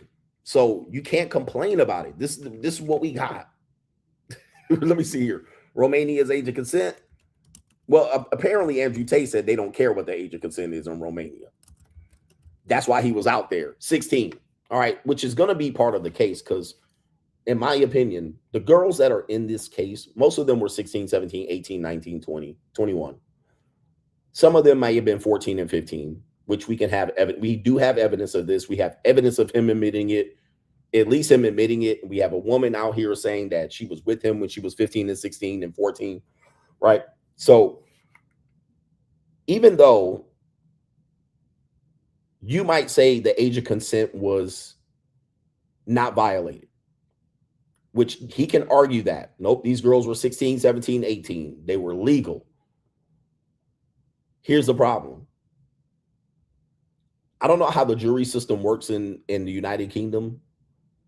What we know of today's world, which I've been trying to tell you, is that 22 is a child for most people. No matter what the law say. So you might say, well, she was 16 and it was legal. You could go up in court with that shit and look at the jury and tell the jury a 16-year-old is legal. They still gonna say that's a child.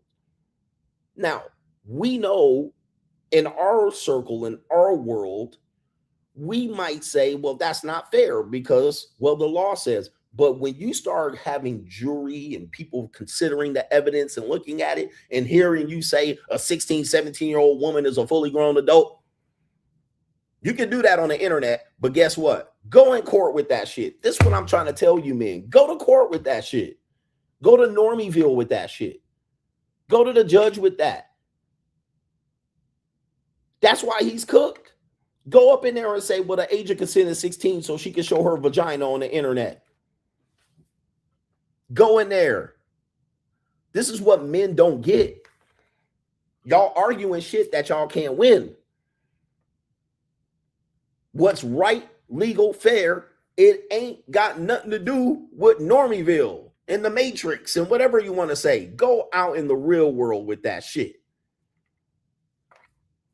They ain't listening to you telling no 17-year-old kid bust it wide open because she thought you was in a romantic relationship with her and didn't pay her full fee. You gonna get put under the jail.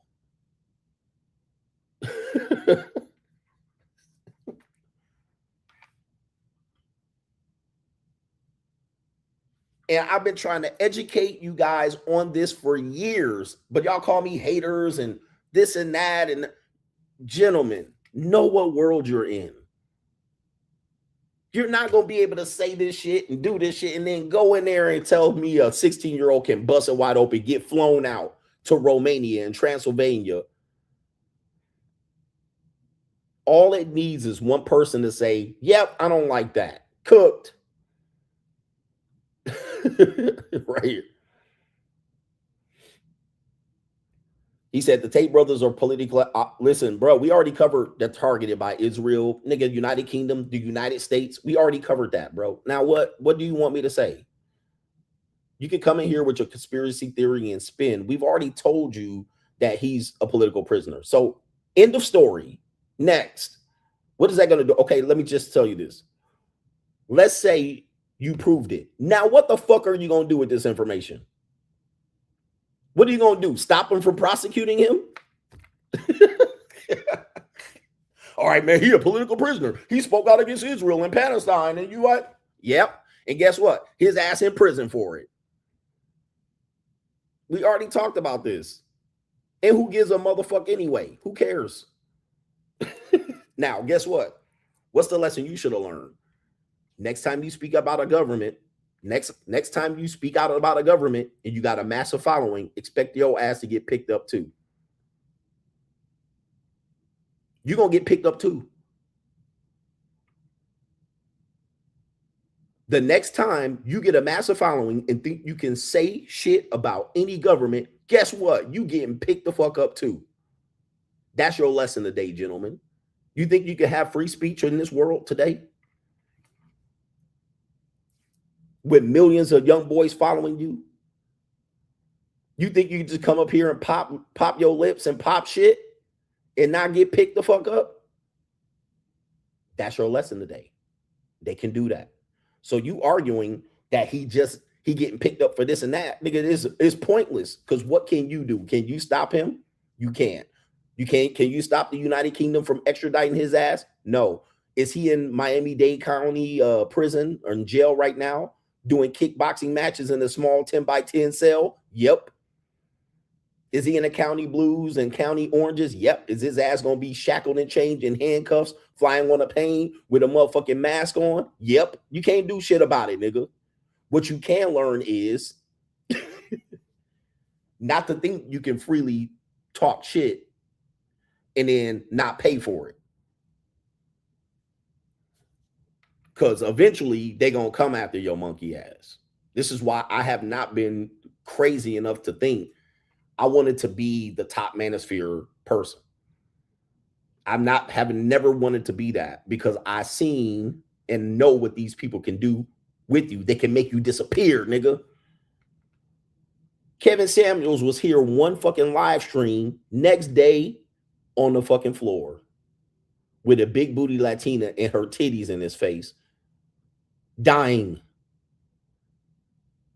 They scraped his ass up, didn't show you an autopsy, didn't show you an autopsy photo or a dead body or nothing. Niggas put his ass underground with 6 niggas at his funeral.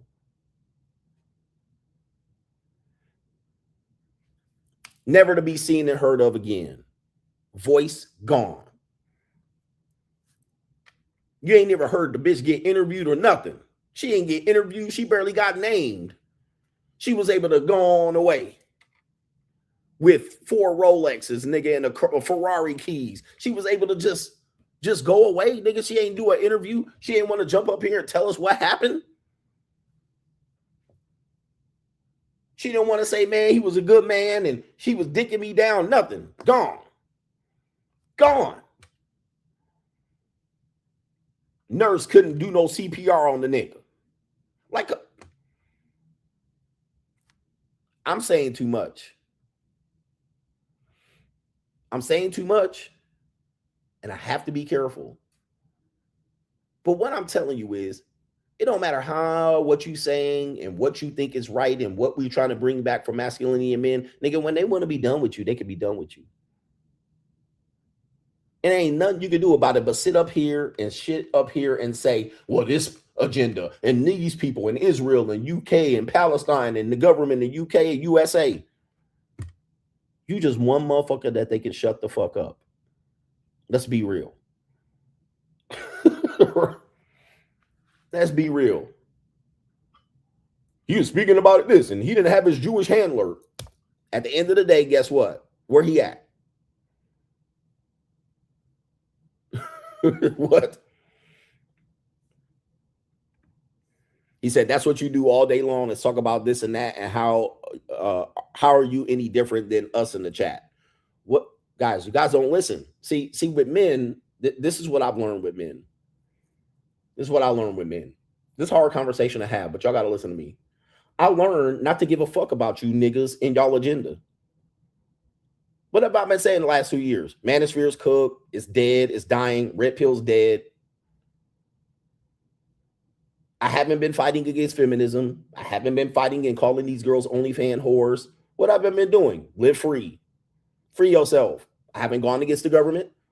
I haven't gone against feminism in many years on this show. Right? I haven't gone against the agenda. I haven't been hating on women. I basically pivoted. I'm out of that shit. I haven't talked about the Jews. I stopped getting political. What did I find out? I was like, they taking these motherfuckers out. They taking niggas out. All right, they exposing you. Nobody has taken the manosphere message to say, you know what? Let's listen to this shit and let's see if these guys actually have a point. I figured that out, and I've been slowly stepping away from that bullshit because it has not been benefiting me, and it only helps incels sleep better at night. It's worthless to try to coach you motherfuckers up when most of the hate that's been coming my way has been from the manospheres.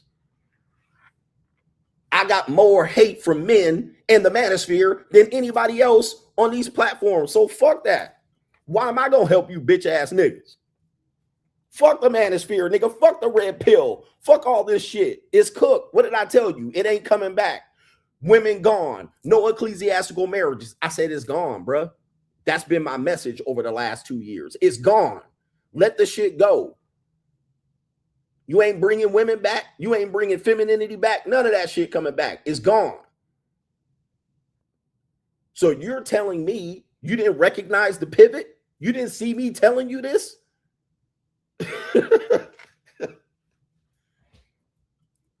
Been telling you the whole goddamn time. Calling out the incels. Calling out the incel podcasts.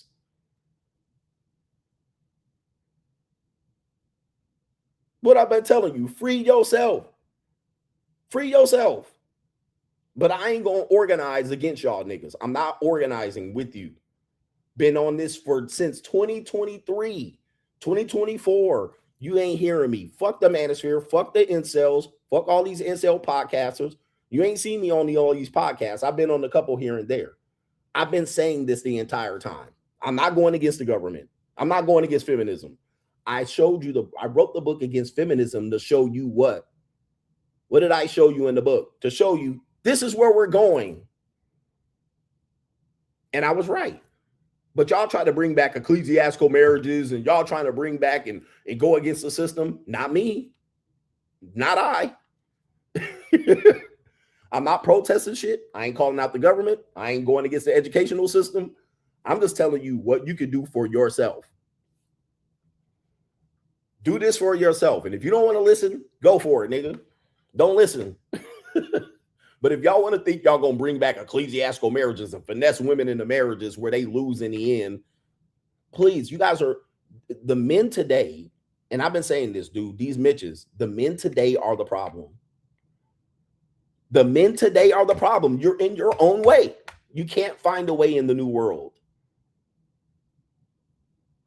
You have to find a way in the new world. One way is to be free of the system.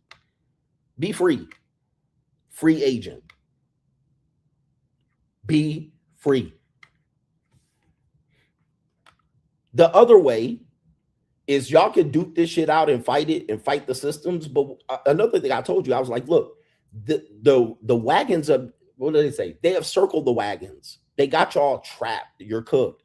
They have the media. They have the media. They have the educational system. They have the corporate America.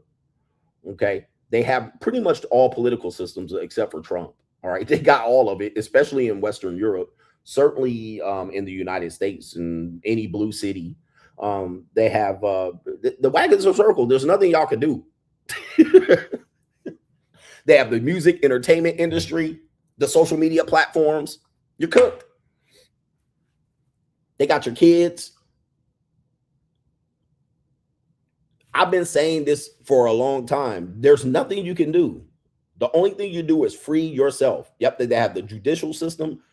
Nobody's listening to your manosphere bullshit and how the feminism is ruined this. Nobody's listening to this. They got the laws, music, entertainment. They got your girlfriend. You got no influence over your girlfriend. They got your food. They got all of that. Just free yourself. But y'all niggas up here trying to think y'all gonna change something by organizing. They just took out your leader over here. They just took out your main leader, your main voice, and they about to silence this nigga for decades. I mean, silence them as much as they can. But free yourself. How am I different? I'm not that different. But what I'm not telling you is to organize. I'm not calling out governments. Right? I'm not calling out governments. I'm not getting involved in a war between Israel and Palestine. I haven't done any of that. The closest I've done is to get involved in the election of Trump and Biden. And Trump and Kamala. That was about the closest I got in terms of the government system. I haven't called out the government of the United States. I haven't told kids not to listen to their fat teachers. I haven't done any of that. I haven't organized. I haven't developed a group of men that I've brought into my fucking cavern and we did alpha male training. I haven't done any of this. All right, this guy right here, look, bro, I don't give a fuck about none of your Israel-Palestine shit. I don't give a fuck, bro. I swear to God. Look, he says right here, it ain't about Israel-Palestine, dickhead. Yep, that's what gets you banned. All right, I'm going to tell you, bro. You ain't about to come up here and call me names and go up to your anti-Jewish shit going on here. Look, I'm going to tell you real fast. I don't give a fuck about any of that. So go back to Myron. Go to Myron with that bullshit. Myron loves to entertain that shit. I don't give a fuck about none of that shit. Okay? Whatever your name is, if that's your shit, you go for it, bro. But you ain't going to hear that shit over here over me. All right? And then, did you call me a name in my chat? Do not let me find your ass. Comment again so I can block your motherfucking ass. Oh, here it is. There it is. Oh, yeah. He talking about O'Shea gonna have a field day. Go ahead. All right. He had a field day with me, and then guess what? Nothing.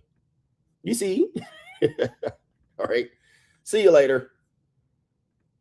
O'Shea gonna have a field day. Go for it. He can make the 13th video on me that gets what? 10,000 views.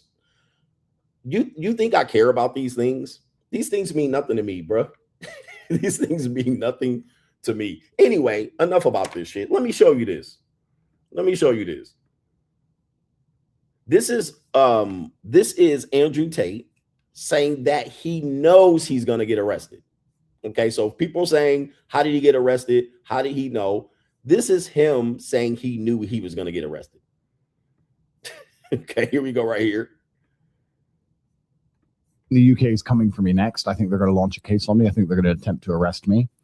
The UK is draconian. It's out of control. They've just entered recession today. It's a failed society where crime rates are out of control and stabbing are out of control, and they no longer have a border, and people are just arriving by boat, and there's acid attacks. It's the acid attack capital of Europe. You can walk down the street and get acid thrown in your face and be permanently disfigured for life.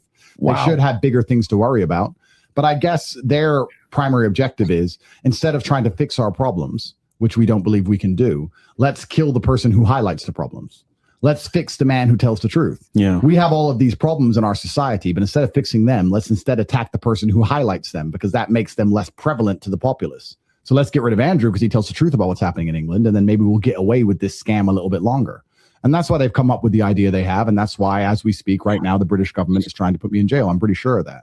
I think the UK is coming for me next. I think they're going to launch. All right, so there's your boy saying that he knew that this was going to happen. Now, this video was apparently the original video was posted months ago.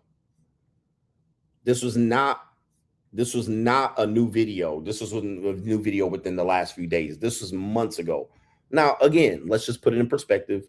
He already had charges pending when he had the Romania case. So he already knew that this was happening. Most people didn't know. But I'm here to tell you, he already knew this. So, and the reason why the UK didn't move on him faster is because they thought Romania was actually going to handle their case, which they didn't. And their agreement with Romania was to wait till their case was over so that the United Kingdom can get him next. Guess what happened? Romania didn't move forward with the case. They dragged their feet for whatever reason. All right, I can't speculate. Okay. But I can't speculate. But for whatever reason, Romania was dragging their fucking feet or dragging their ass. Then Andrew felt he was untouchable. But Romania put him under house arrest, or they arrested him. Then they put him under house arrest. Then he was able to travel. They gave him ability to travel. He wanted to travel to Dubai, but I don't know if he did. And then he came to the United States. Just so you guys know, time-wise, and again, I'm not studying this, but I'm just going off of memory. When he came to the United States, he came in with Donald Trump's approval. But Ron DeSantis did not approve. He went to Miami initially. He started buying cars and houses and shit, according to him. Then he went to California. Anybody remember this? He went to California and caught another charge. Another woman said that he choked, whooped, and spanked her, which I don't believe. I believe it was probably during sex, but he then picked up another potential case in California. That was after the house arrest. That was after he got back to the United States. He went to California with his girlfriend and he choked on her and shit like that. So I'm gonna just show you this here in a minute. But all of this being said, the United Kingdom ended up putting the new charges on him, and that's why they had to move on him quicker. These charges probably is going to trump the case that happened in Romania. And they're putting that forward. They're just pushing that forward. And the United Kingdom, he's been speaking about them publicly, as I just demonstrated, for several weeks now. With that being said, you think they want him out here talking shit on them? No, they don't. Are they probably violating his due process? Yep. I probably think so, but that's just me speculating. I'm just speculating. I don't know. But it seems kind of weird that they rolled on him here in the United States and then they gonna send his ass back. That seems out of order to me. But who am I? I don't know. Okay, I don't know. It seems like somebody put the drop on him. Somebody gave him up. I know we got super chats, but I want to pull this video up. And who cares what they're violating? He's going to have to defend this. Let me see here. What you don't want to be is this. Okay, let me pull this up. I need a better video of this goddamn arrest. Hold on for a second. I need a better video of this. Because this little ass video ain't going to be. Oh, I guess this is the only video we got. Let me see here. Full video. Okay, they're showing all the videos of him. I mean, all the other videos that they're showing of him, how beating Vivian, these are old videos. Like, man, I tell you, man, these videos are old as hell. So, like I said, though, but a lot of people didn't see those videos. Neither do they know that Vivian probably was 14 or 15 in these videos.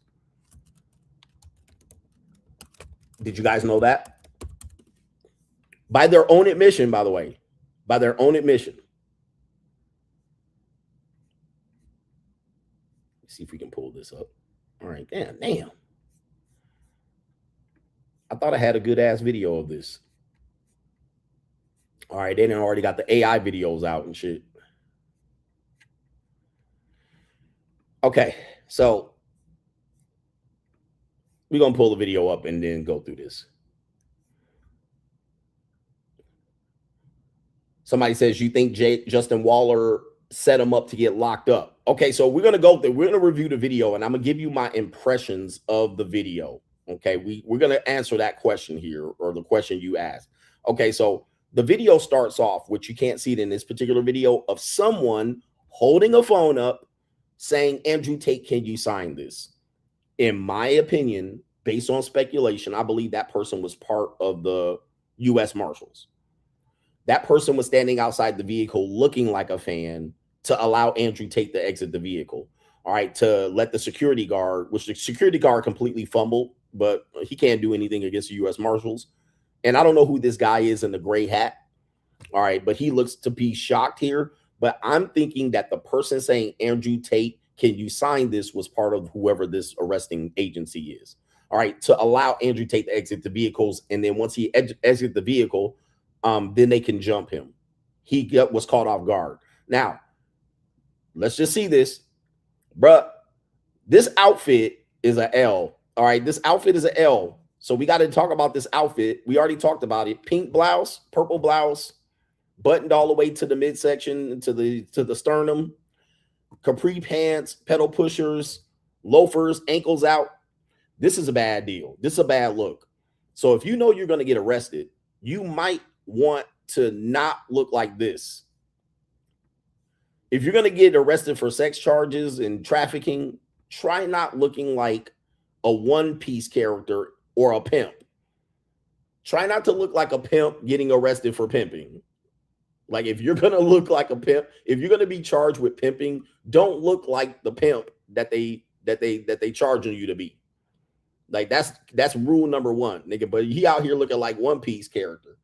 This is crazy as fuck, man. And this is not masculine. All right, now this might be some rich Miami style shit that y'all want to do. Nigga said Don Flamico, like, yo, and don't do this, man. Don't run around like this. You thought you was untouchable, and he did think he was untouchable. I think he probably was flying back to Transylvania. All right, going to the airport or flying in. If you read the story about Casanova, guys, you guys think Casanova was a lover? And Casanova had women that just liked him because he was so, sweet. And guys, the story of Casanova is Andrew Tate. Andrew Tate is the modern day Casanova. I called this out years ago. Where Casanova was not a lover boy, he was a scammer. Casanova did not have sexual discretion.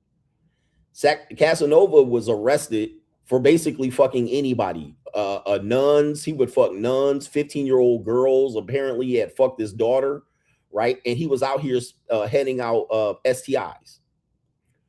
Casanova was a scammer even after his days spent in prison, being arrested for said crimes. He was out there scamming, I think, the Prince of England or the King of England at the time, or at least the Queen. I can't remember. So, and he killed himself. He ended up killing himself, or at least close to attempting to kill himself, because he was broke, all right, based on his activities. So when guys say things like, I want to be Casanova, I want women to love me, I want to be just a guy who women just adore me, Casanova is Andrew Tate, all right? He's not a lover. He's not, women didn't just love him. The nigga was just a mouthpiece nigga. Like, he was just a nigga that lover boy scammed women out of pussy and then was running around here giving them gonorrhea and syphilis. All right, so he was just a charismatic person, right? But he ended up later trying to scam I think the Queen or King of England later on, and that shit almost worked, and then it didn't. Okay, but dudes say shit like this all because you guys been miseducated, thinking Casanova was a romantic character. No, he was a lover boy scammer. All right, he fucked everything. He fucked even he's trying to fuck nuns and shit. Right, it was crazy. But this is the modern day Casanova, lover boy scam. And by the way, if you guys are mad that I'm saying this about Andrew Tate admits to using the lover boy scam on women. All right, to get them.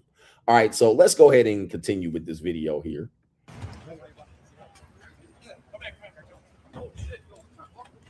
All right, so Andrew Tate has been saying he's gonna know he's getting arrested. You guys have seen the full video, so I just have to break this down. Andrew Tate knows he's getting arrested, guys. This is not, but he just doesn't know when. Now, this guy in the hat trying to block this guy out, but he sees these badges and the vest and the guns, and there goes that. The bodyguard taking an L here. Whoever his bodyguard is, he shit the bed, bro. Because if this was somebody looking to attack, stab, assassinate Andrew Tate, they was both late to the fucking game. All right, if all I had to do was dress up like a DEA agent, I already got him, stabbed him in the belly or shot him. So, all right, Andrew Tate's assuming some sort of grappling stance or self-defense stance, because he's definitely been caught off guard. So he's in a self-defense stance. He's stepping back. He's getting into a balanced stance, and he's got his hands forward, ready to take on whoever this perceived attacker was.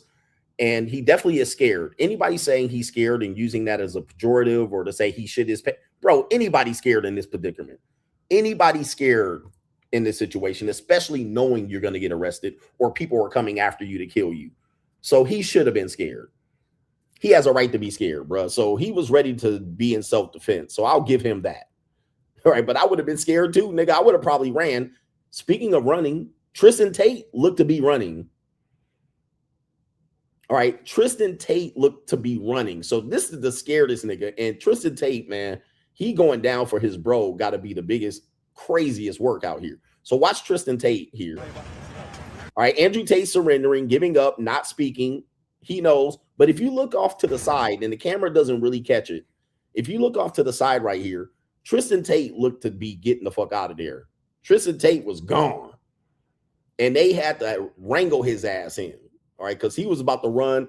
If they didn't catch him, you would have seen him running in the background. Okay. Scrambling and scraping for shit. Now, because Tristan Tate tends to be a little more scarier in his approach. He doesn't seem to be as confident as Andrew. He hides behind Andrew. Andrew's the most dominant brother.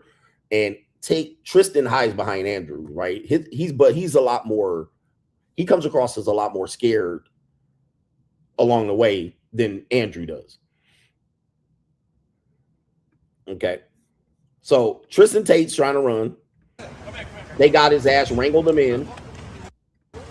And there's Andrew. Now, what in the hell is this, nigga? Is this a Hava Nagil?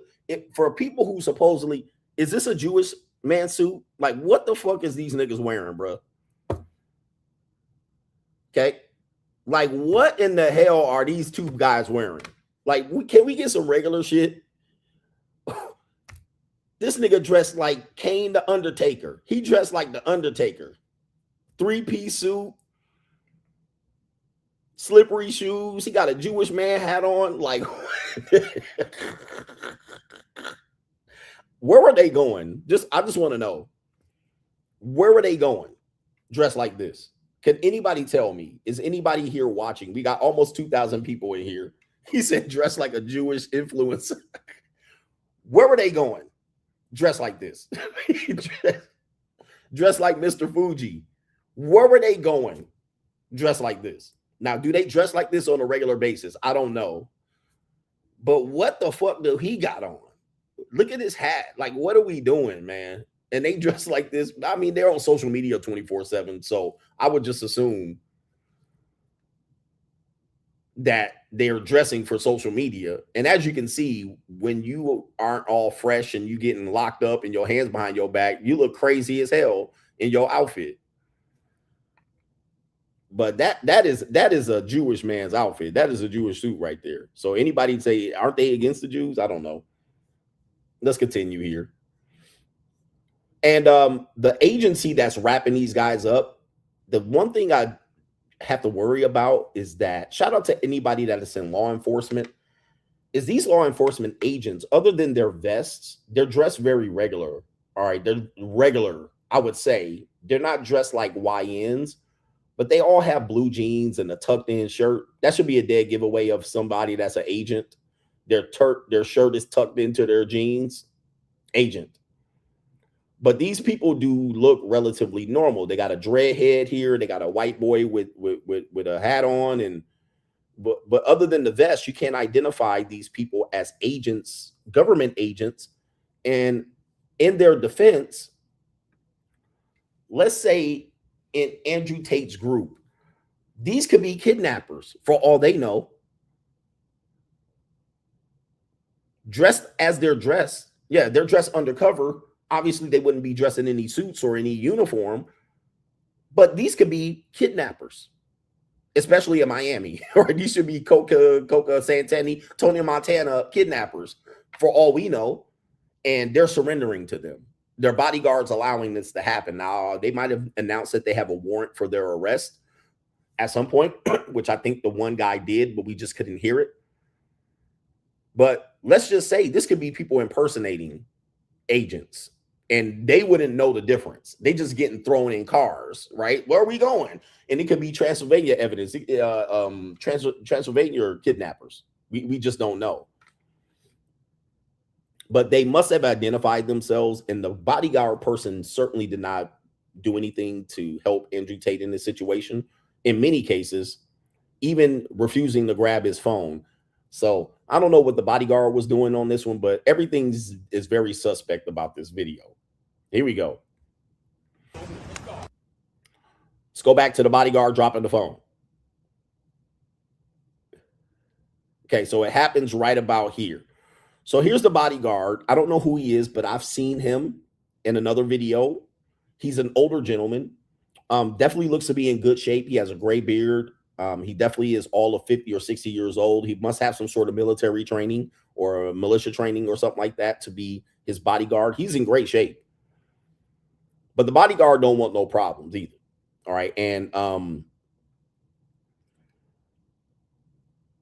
you know, the Andrew Tate right here, as you can see, he's got a phone he's handing out to the bodyguard. You see this right here? But apparently these two men that he were with are stunned. They're trying to figure out what's going on. And I would be trying to figure out the same thing. They're absolutely stunned. People are coming out of nowhere.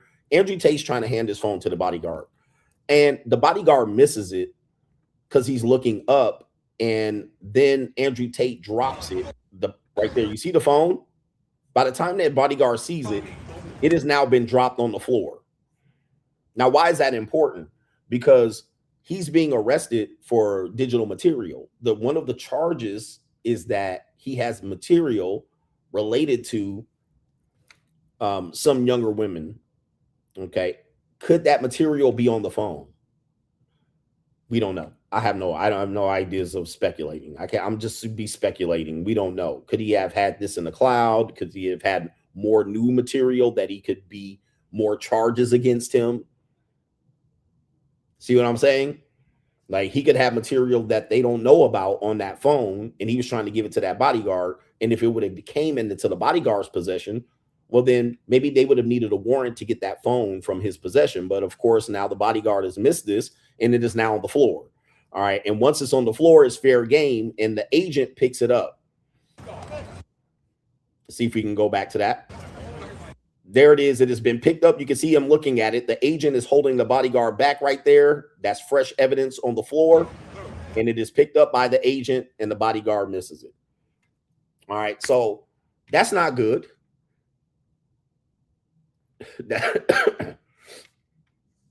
All right. That's not good at all, because that is now opportunity for new evidence. Any conversations he's had, any associations he's had, anybody he's texted, any girls he's tried to intimidate as witnesses, because he wants to know who the witnesses are. Could he have reached out and tried to intimidate them? Do they have evidence? Okay, so he has more problems, which you guys know they can charge him more once they have him in custody. So these charges aren't the only charges. They can charge him with more now that they have new evidence. Okay. I'm just speculating, but I'm just saying that that's what can happen. All right. They can find new evidence in that phone, and now he got problems. Okay. So let's continue. All right. So they're leading them away here. And now this is a perp walk for people who don't know. Now they're displaying these boys for the camera. All right. And the media, which the media probably knows that there's some people there that knows that to be recording this. In my opinion, the person recording this still is a part of the team, not his team. They're part of the agents, because if this was a regular person in this situation, the camera would be all over the fucking place, right? It'd be all over the place and doing like this and doing like that, right? It could have been somebody that Andrew Tate had known and trusted and seen before and was relaxed to get out of the vehicle. But this vehicle, this camera is too steady for it to be not someone being involved and known about this arrest going down. All right. And they did shove him back. But again, they are typically going to shove people back to give you the impression that they're not an agent or an undercover. Okay. Now, here's the next part of this. Justin Waller, who is the person appearing here in the gold jacket, is now walking up and removing his chain. He says, "Let me take your chain." People are going to speculate about this as weird. Okay. Why would the police in this situation, doing a perp walk, arresting them in this case, knowing that they got to get them out, why would they allow a person to come remove stuff from the person? Okay. Now, I do have a question about that. I don't know why they would allow that. Particularly, we just saw that they didn't allow the bodyguard to take the phone. But why are they allowing him to walk up? Because they were pushing the bodyguard back. But why are they just allowing him to walk up? "Let me take your chain." You got to draw your own conclusions to that. But like we said, somebody could call you up with a Darth Vader voice the night before and say, "Give these boys up." Or, because look, if I walked up to Andrew Tate and said, "Let me take your chain," I'm pretty sure they're going to shove me back. They're going to shove me backwards. "Get away. Get your ass back. Nigga, what you think?" I don't know. That would be me. But for him to feel comfortable enough to walk up and do a Judas kiss on this nigga's forehead and take his chain, it's to me like, all I got to do is say on that. I got to say Now, you also say, who else is connected to these people? Draw these lines, man. Draw these lines. Who connected to these people? Now, in my position, I would hope my friend would want to take my chain, right? So that it doesn't get lost in evidence, or, they don't lose. So there's that related to Justin Waller. Justin Waller is maybe looking out for Andrew Tate. So let's give him the benefit of the doubt. But I don't know. But he does walk up to him and whisper something. okay, in his ear, which could be, "You gonna be all right, my boy," or "Nigga, you cooked." Let's go ahead and show you. Right there, watch this.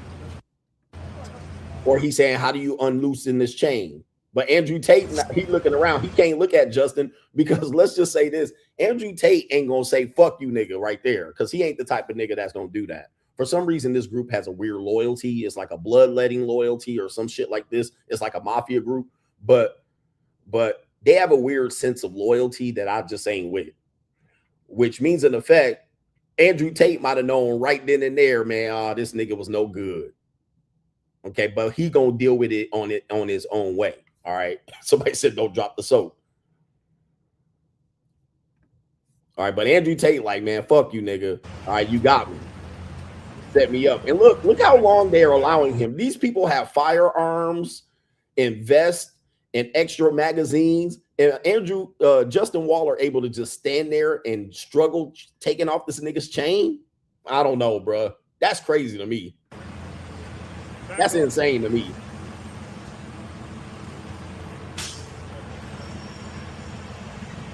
All right, and they're still struggling with the chain. You can see everybody has been backed up and pushed away from this. Only the government agency is there, and the Tate brothers and Justin Waller.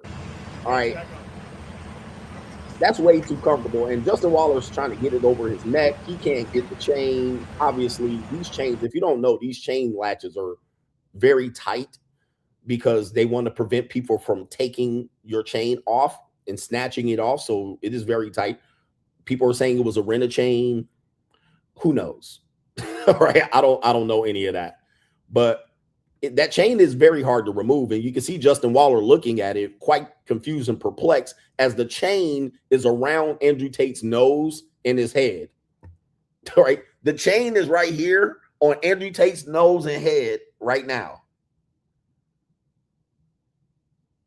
Okay. And he trying to figure out how to get it off, and he in handcuffs. Somebody said he run his podcast too while he's at it. Yeah. So Andrew, I guess Justin Waller has always been the second in command in terms of pushing the Andrew Tate message. So when Andrew Tate was taken off social media, Justin Waller served as the intermediary to the business, if I'm not mistaken. And then what happened was they took Justin Waller down. If I'm not mistaken, he's not on YouTube. So they figured out that Andrew Tate was just second in line Justin Waller was second in line to Andrew Tate. So they were just going to run everything through Justin Waller. And then YouTube ended up coming after him too, and taking him off. So there's Justin Waller looking confused and perplexed. How do we get this off of you in the situation? And yeah, I can imagine that's pretty. And you're nervous. Sweating hands. And I just have to question this. Justin Waller has incredible access to this particular event. He has incredible access. Like, he's able to just stand there and talk and reach into his pocket. Hold on for a second.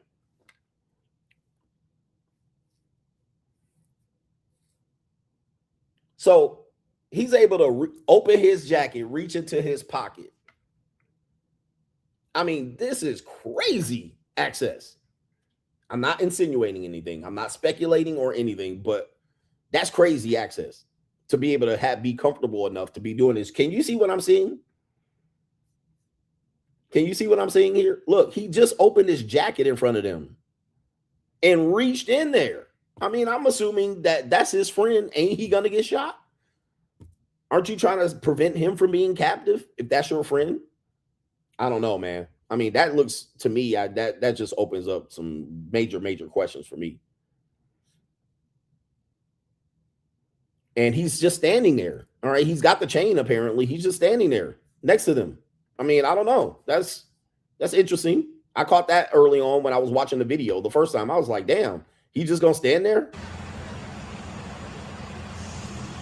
And standing there having a conversation with them? There he is talking to the other officer, opening his jacket, reaching into his pocket. giving him the pat down, still chilling. And now he's still taking off his chain. All right, so he's still taking off the chain. All right, and then they do have more video of them being walked off, and this is a official like a perp walk. See if we can pull that up. There's more video here. People talking about how Andrew Tate. All right, they've already got AI shit going on here. Let me see if I can get the full video. God dang it. All right. Hold on for a second. And then I'll do the super chats. Full arrest video. By the way, I do commend Andrew Tate on how he handled this, because give me a second.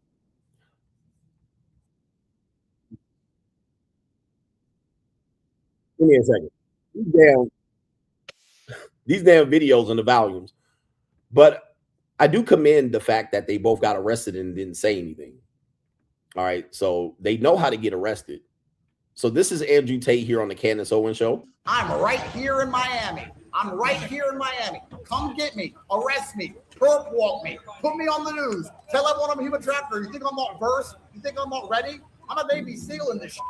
Come get me. Raid my house. Take my stuff. You think I sleep with a full phone full of evidence? You think I don't wipe my phone every night? You think I'm dumb? Come get me. Arrest me. Breaking Andrew and Trish. All right. You know, people comparing him. Somebody mentioned Tupac. Yeah, Tupac was saying similar things right before he died. I mean, he had one song which he was describing somebody driving up next to him shooting in a car. Right. So this is called a self-fulfilling prophecy. And when you talk like this, shit's gonna happen. Okay. Tupac would always talk about these particular issues. There's a song called Ghost where he talks about a 7 Deuce rolls by and then they come back and shoot him. Now it wasn't a 7 Deuce, but it was a Cadillac. And this is what you're talking about. So it's kind of like when you have these self-fulfilling prophecies and you know the wall's going to close in on you and you know there's cases against you, eventually they're going to pick your ass up. Okay. Couple things here, and then we'll get out of here. Is I want to show you this, and I'm sorry, we'll do the super chats. This is allegedly all of the cases that Tate's involved in. For people thinking these are new charges, let me just say this again. This is not a new case. These are just new charges.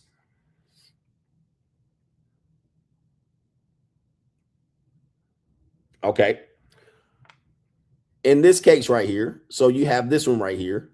Okay. Somebody has put together an AI chart of all of his arrests, case origins, what the jurisdiction was, if it was a criminal or civil case or tax seizures and this type of thing. The United Kingdom case is down here at the bottom, but that case had been there was a case simultaneously going on with him during the Romania trial.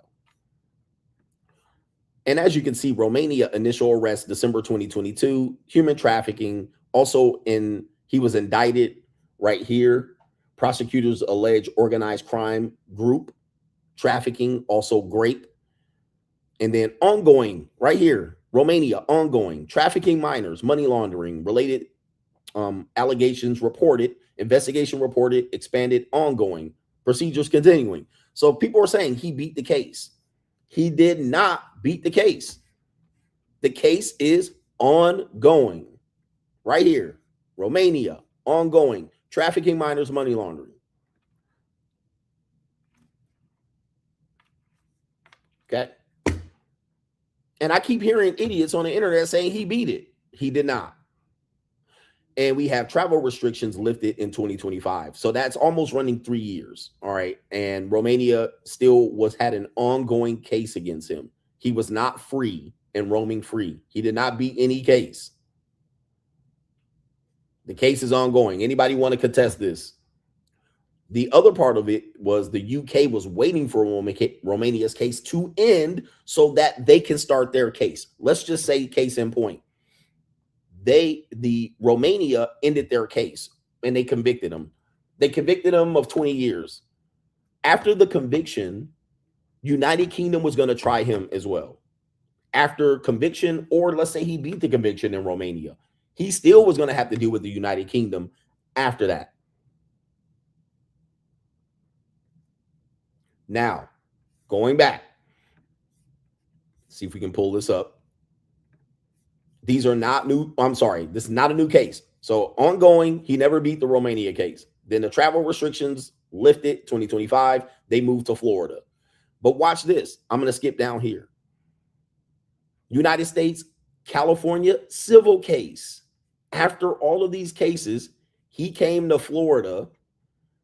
Sorry, he came to California, Florida, then California, and picked up a civil case. Which means, in effect, he has a case here civilly in the United States. Now, it's not a criminal case, but he wasn't even done with the fact that he couldn't even get, once he was done in Romania and UK, he still had a case here in California. So he just was getting case after case after case after case. This guy's been dealing with some issues here, major issues. It says right here, he was arrested right here in Miami, and they have a criminal investigation here in 2025. Subpoena search warrants were announced. And it says right here, no public Florida indictment summarized here. And here's another one here. This is what they call the newer case, but it's actually one of the newer cases, but it's not. We have a civil case claimed by 4 women. So he's got the UK great case plus a civil case in the United Kingdom, plus in California. I mean, he got some people coming after his ass. And even here, right here, United Kingdom tax seizure case. They seized nearly 2.7 million pounds and said he had a revenue of $21 million, including in the seizure ruling right here, applied to brothers and associates. So they seized $2.7 million allegedly of his money. Sorry for the bad reading. All right, but that's in the UK. So not just a criminal case in the UK. He also has a civil case in the UK and a tax seizure case in the UK.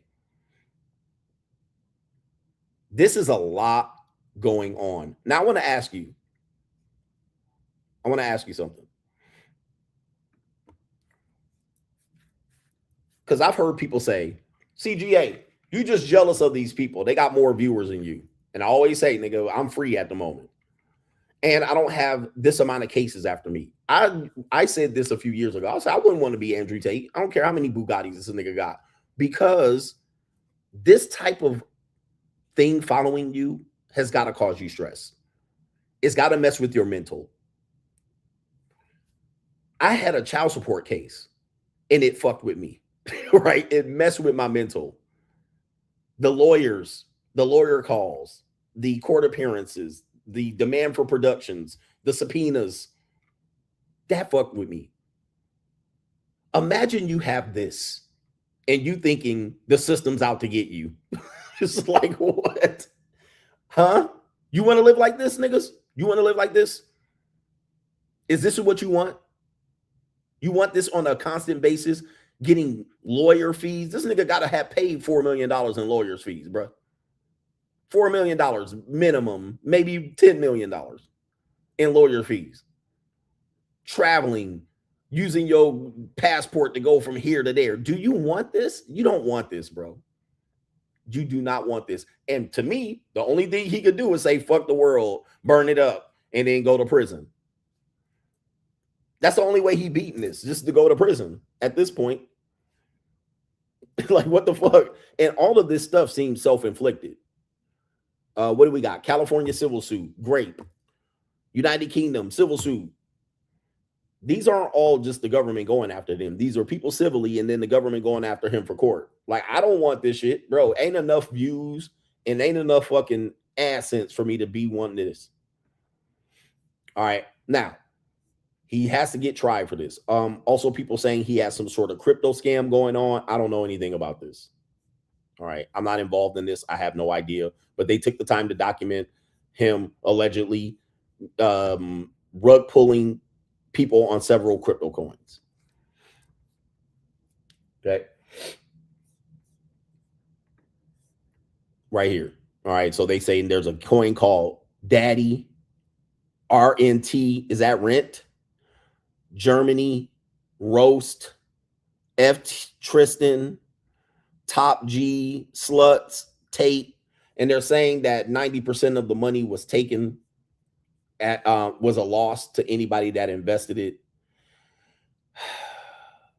And that he recently took out $23,000 by selling in July 650 million tokens. Listen, I have no idea. I don't know. I have nothing. I don't even know what that is or involved, but I've seen people talk about him involved in some sort of crypto scam. Oh, and I did want to go through this. And these are the charges. This is why this is important. Here are the charges. So we got right here, prior CPS charge, May 2025, grape. Part of original 21 charges, 3 for Tristan, 3 from Andrew. We got human trafficking. These are prior CPS charges. This is not a new case. 2 for each. Assault, occasionally, actually, it says right here, assault occasionally, actual bodily harm. 4 for Andrew, 6 for Tristan. These are original charges. So this is bodily harm assault. For people who don't know, there is a video of him whooping a woman. The woman in the video is allegedly one of his girls, but remember, Andrew Tate doesn't know who the girls are in the case. But it could be that the girl in the case is Vivian. That's why he wants to know. He's like, who are the girls in the cases? Who are the girls? Well, he's assuming Vivian is still behind Andrew Tate because she did initially come out and say, hey, we were just doing some sort of foreplay. I don't know if I can show the video. But there is a video of him doing that particular thing, okay, of using a belt against her. I do know that there's some women who like this shit, but the video is very cringy. She does appear to be crying. And he does appear to be crashing out. It started off as foreplay, but it definitely went beyond foreplay. Somebody says AI generated beat video. No, I'm sorry, gentlemen. You can't try that over here. That video has been played for years ago. You can't try that shit over here. You can try that over there with the tater tots and the government conspiracy theory. That video has been known at least for the last 4 years. I've seen that video a long time ago. Don't try that shit over here. That conspiracy theory shit. That was a real video. And she had came out before AI, and she came out after the fact to try to say, oh, it was okay. But what she did was, this is what she did. She fucked up. This is why, guys, you guys got to realize the more you talk, the more you're going to sink your ship. She came out to defend the video, but then implicated that she was only 14 or 15 in the video. Bruh, you can't make this shit up. Kevin Samuels. Right? Like, how the fuck? How do you come out defending him and then end up implicating that you were only 14 or 15 in the video? Like, crazy work. And the way she did it was she gave a timeline. That's how she did it. So anyway, I'm going to just show you a still of the video. He said, he even said what Cammy used. Yeah. So she ended up saying, look, this is what had happened was we were doing foreplay. Where's the Vivian video? Let me see if we can. All right. I can't show it on YouTube. I cannot show it. I can't show it. See here. Andrew Tate, Vivian.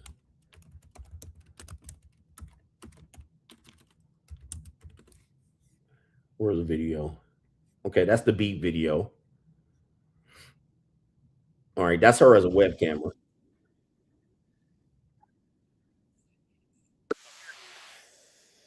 This is why dudes that be defending him, I just gotta be shaking my head at some point. I'll be like, bro, what the fuck is you watching, my G? So this is the video of her defending. This is the beat video right there, 2012. 2012. So why they bring it up old shit? 2012. So Vivian could be a part of this case. 2012. Okay. Here's Vivian on Instagram in 2024. Do you mind telling me how old you are? You have so much energy. So this is her on her Instagram in 2024. She's going to reveal how old she is based on a ask me a question. Show one up for you. Show the camera. Tate. Been camming for Tate. because I'm his whore. You are my whore. Been camming for last 4 years. Next year is the 5th year.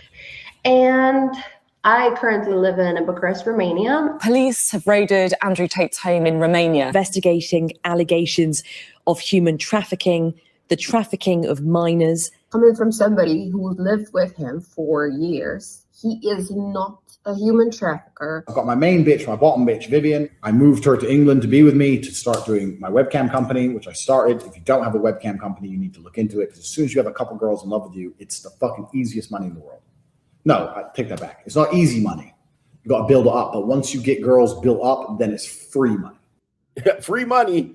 Hey, man, brothers, this is a lesson. I want you guys to really take this seriously.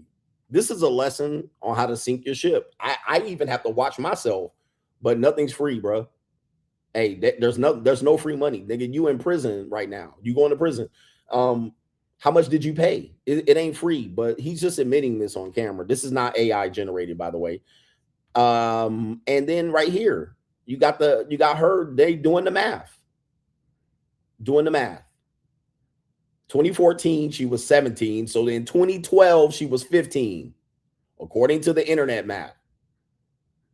Why is 2012 important? Because the video right here of him allegedly beating her is from 2012. So 15, if I do my math, right? Somebody said that pimp shit is lame. I always tell you, man, the pimp's they gonna get football numbers. Tricks, you might get some numbers, nigga. You might get thrown in the pen. You might make a deal and get some probation. But pimps are gonna get football numbers every time. Right? And somebody says they can jail her for tax evasion, 10 years. Come on. These guys ain't hearing me. They not hearing you. This is cooked. So let's say they get them on none of these charges. They got them on the tax evasion for sure. 10 years.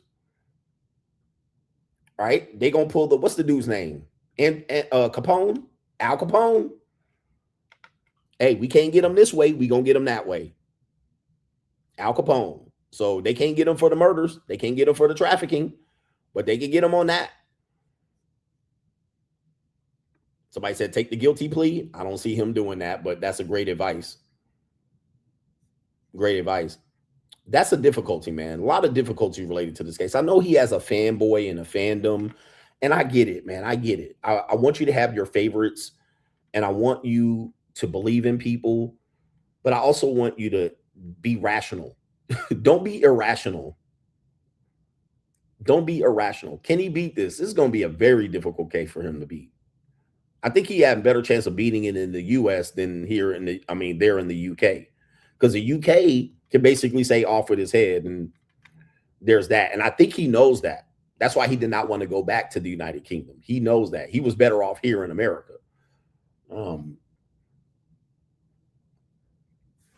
Let me see if I can get these super chats. Shout out to you guys, man. I want you to be rational. Let's be real.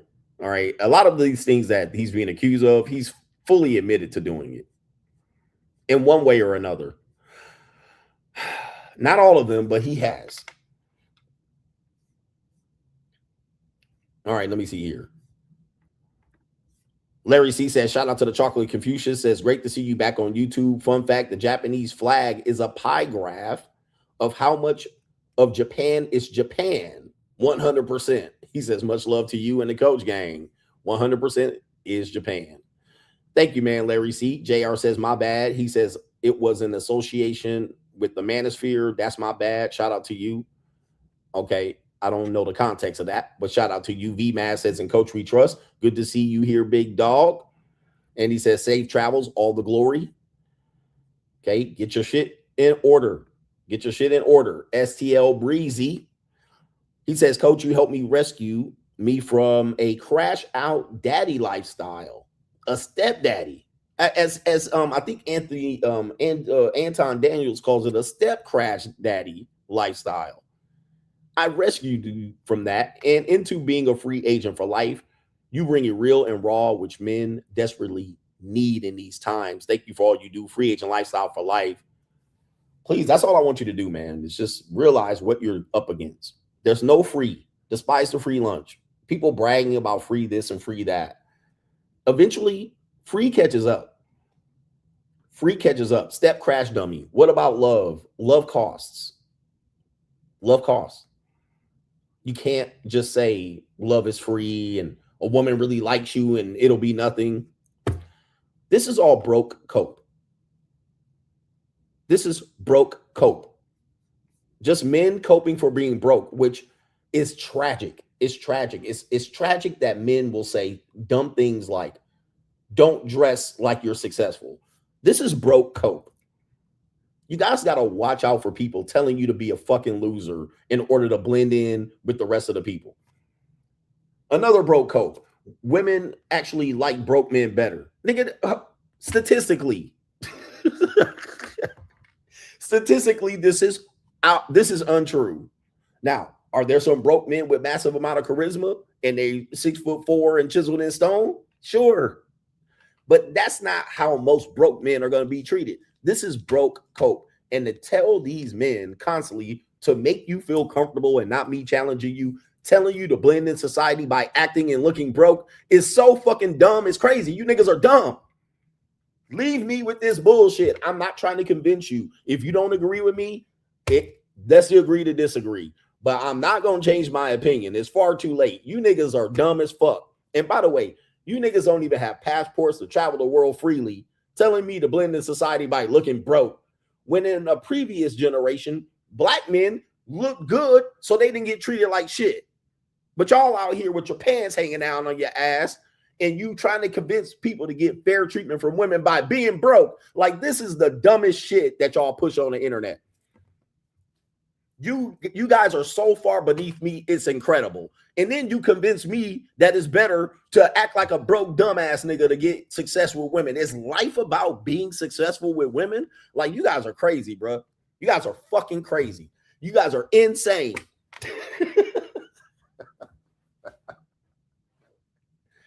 Broke cope. Insanity niggas. But they will convince you of this shit. You know, when women treat broke niggas better. What are you trying to tell me? You're telling me to be broke? So some strags can, guys, so some strags can treat me better. Somebody says you will never touch Tate's bag. Bro, look at these niggas, man. I don't know if you know, Andrew Tate in jail, nigga. I don't know if you're fully aware, and it's hit you, Jason. Your hero is in prison jumpsuit. Like, what are we doing? What are we doing? Men, I'm telling you, I can't defend men anymore. I can't defend men. Most of you men are idiots. Bro, do you realize this nigga facing 35 years? He got 59 charges. I'm breathing free fucking air right now. I can travel the world freely. He can't go but to 2 countries, and the one he could go to, they locked his ass up. You got to be kidding me, bro.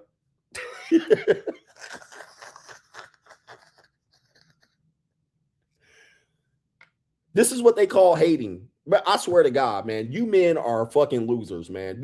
I can't do it. There's only going to be 10% of men that really get me, and that's all I need, bro. That's all I need. I don't need the rest of you incels and idiots.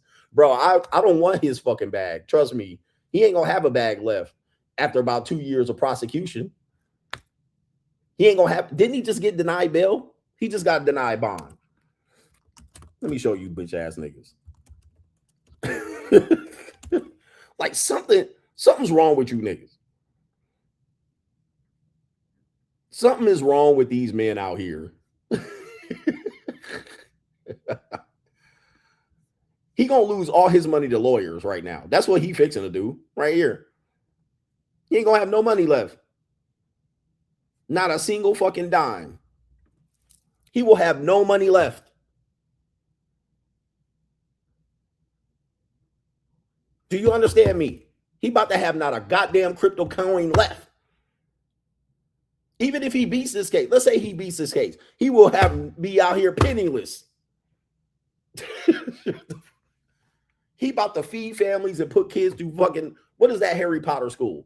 He about to put all them attorneys and judges, kids through that fucking wizard school in Harry Potter. He about to put a bunch of kids in them fucking school. What is that shit called? Hogswart. He about to put a bunch of kids in the Hogswart. Nigga, Andrew Tate is. Attorney's about to get his fucking money, bruh. He ain't about to have shit left. Do you understand me? Do you understand me? And the one thing about men, y'all treat this shit like it's a fucking movie. Like y'all think this shit is a movie. Because you think these internet people are not real. Oh, it's just this, and he'll be all right, and he'll get out. This ain't motherfucking James Bond. This ain't a James Bond movie. This is real life. This is real life. These are real court cases, nigga. This is real attorney. This is real money. This ain't a movie. These niggas think this shit is fucking a movie, bruh. This ain't for your cheap entertainment, nigga. These are real charges. They sitting in real cells. Cold eating motherfucking ham sandwiches and stale cookies. This ain't James Bond. This ain't a fucking movie that you just see a nigga bounce back and bounce back and bounce back. Nah, bruh.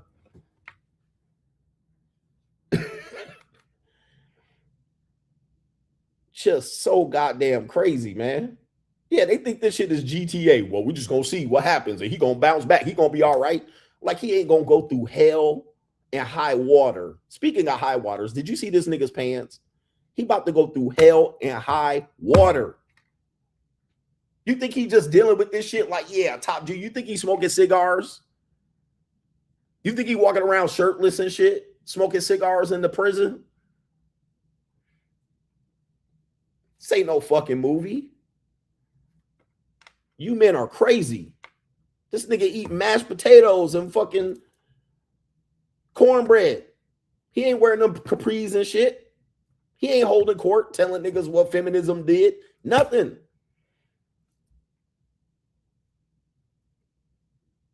You men are imbeciles. Crazy. You think he got a private room? He just sitting over there, nigga just sitting over there chilling? Unbelievable, man. Golly. Fucking idiot, imbecile ass men, bruh.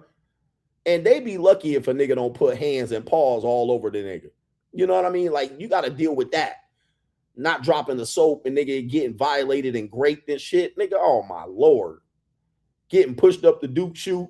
Niggas trying to violate your Gucci hole. Nah, fuck no. No. This ain't a movie, bro. This is real life shit. This ain't for your entertainment. What we got here? Donnie Yee says, my old boss used to say, spouting wells get shot. Sometimes you got to know when to shut your mouth. For real, bro. And I know it. I say, bro, at some particular point, me fighting, it ain't worth it. I'm an entertainer. I'm Hollywood CGA. I ain't Manosphere CGA. I'm not fighting on y'all niggas' behalf. I'm not trying to hold the line. I'm not trying to defeat feminism. I'm not trying to go against the system and the agenda. I figured that out a long time ago as a content creator. That shit wasn't worth shit. And y'all niggas don't want to pony up. Y'all niggas complain about my coaching call fees and my motherfucking grifting. And I'm like, okay, I ain't helping you bitch ass niggas then. Fuck that. All right, fuck that. Nigga, I know when to shut the fuck up. I know when to just go on here and say, well, I can entertain and I can fucking tell some jokes and talk about relationships. But to try to sit up here and try to campaign for you broke ass niggas didn't work out for me. All right. So I was like, yep, anyway. Guess what? Daffy Duck time, nigga. Fuck that. You bitch ass niggas today. All right. And what did I start saying? Men are the new women. And I ain't helping y'all bitch niggas. All right, anyway. Sheesh. Ridiculous. Shout out to 8 Ounce Smash says tricking and finessing women to make money off of them is not it. It is very reckless. I keep telling you, pimps and pickup artists are going to get treated the worst. Pimps and pickup artists, I know you guys think running game and manipulating women and finessing them and forcing them to make money on their back and collecting the money. I know y'all, for some reason, somebody's convinced you that this is a legitimate enterprise. Somebody has convinced you guys that you're supposed to look up to men who do this. But in my opinion, this is bad advice. Do not do this. Pimps get football numbers when they get caught.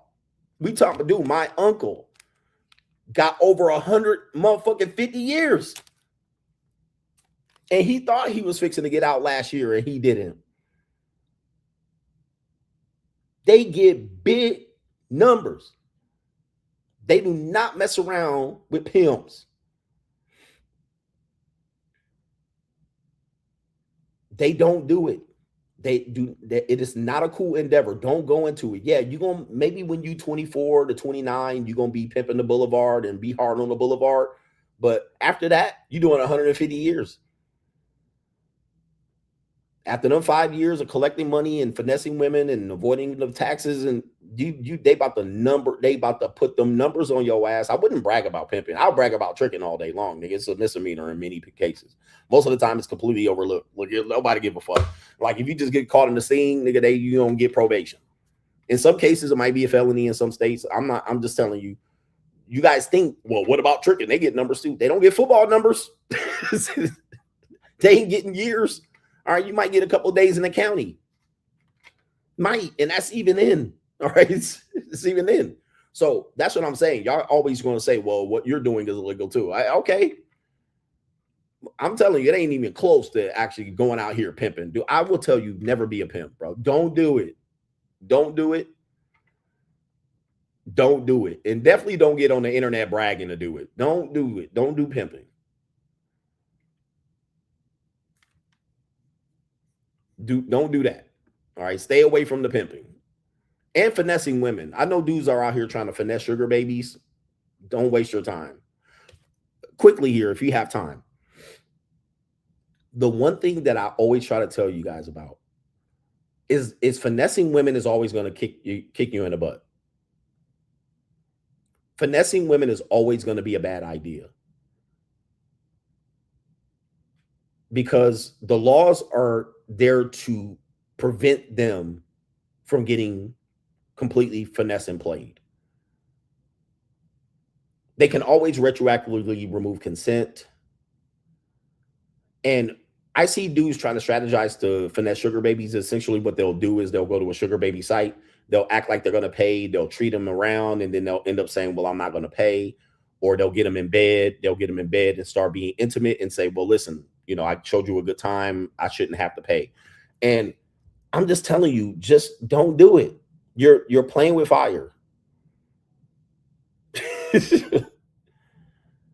Why do that? Because now you created a situation where the woman's going to be pissed. All right. They're going to be upset. They're going to assume that you knew what was the part of the game. You met them there. That's like going to a place of business and then saying you don't want to pay for the service. Dine and dash.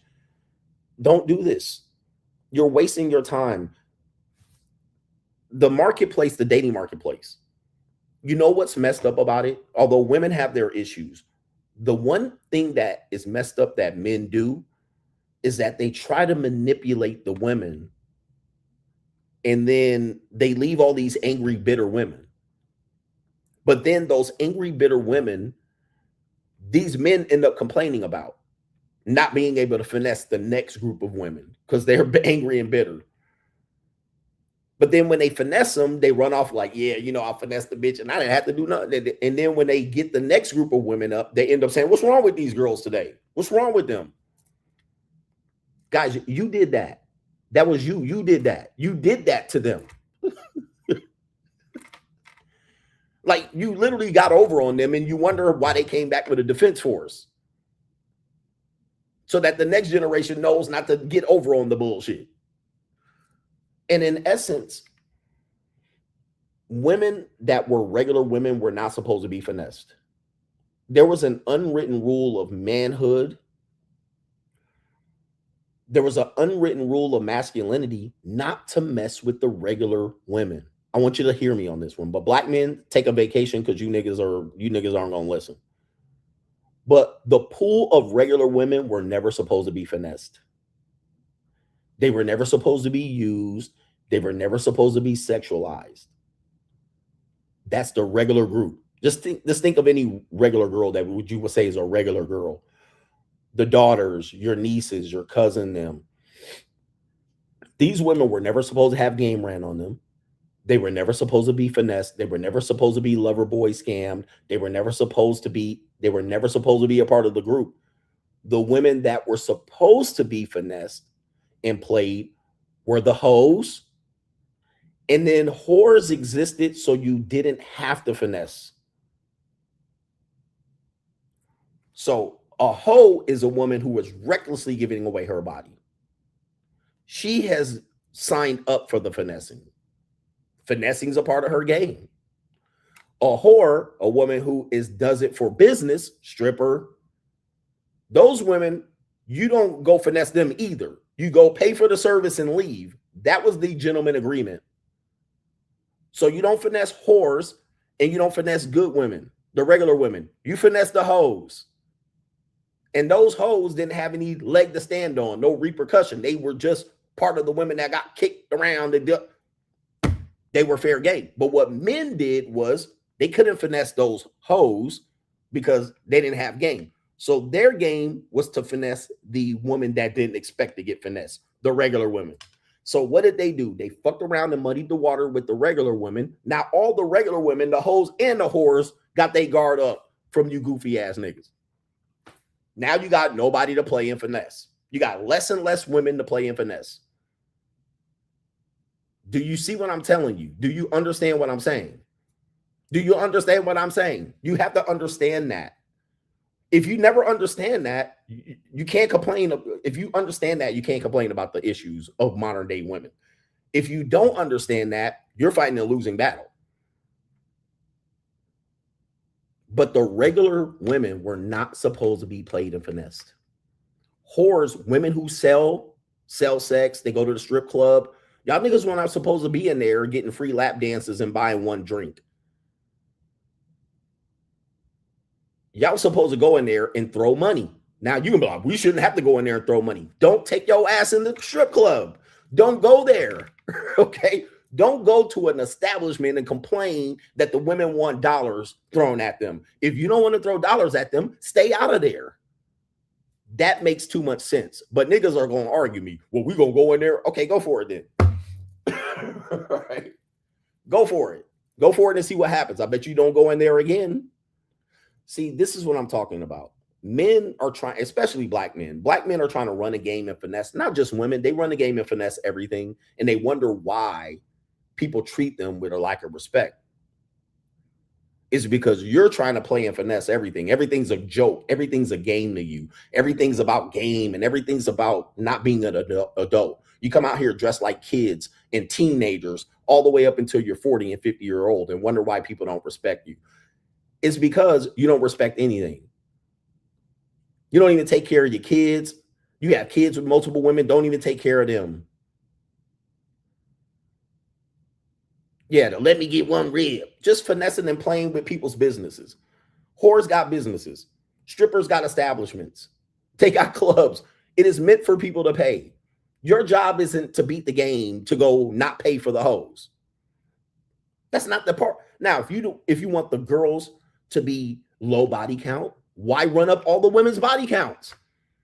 If you want to find a wife and want women to have low body counts, why run game on the women with the low body counts? Somebody asked this. Somebody answer that question. Why would you keep running up the numbers on women who have low body counts and then complain that there's no wifeable women and all the hoes, the regular women want to be hoes? Didn't you make it that way? You made it that way. Who else is left? In Andrew Tate's world, only the 14 and 15-year-old women were left.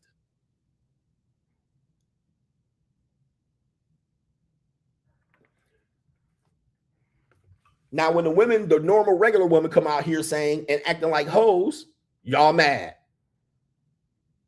When they want to get something put on it, when they want to get paid rent, but they don't let Pookie pay, they don't make Pookie pay. Well, you like, well, Pookie didn't pay.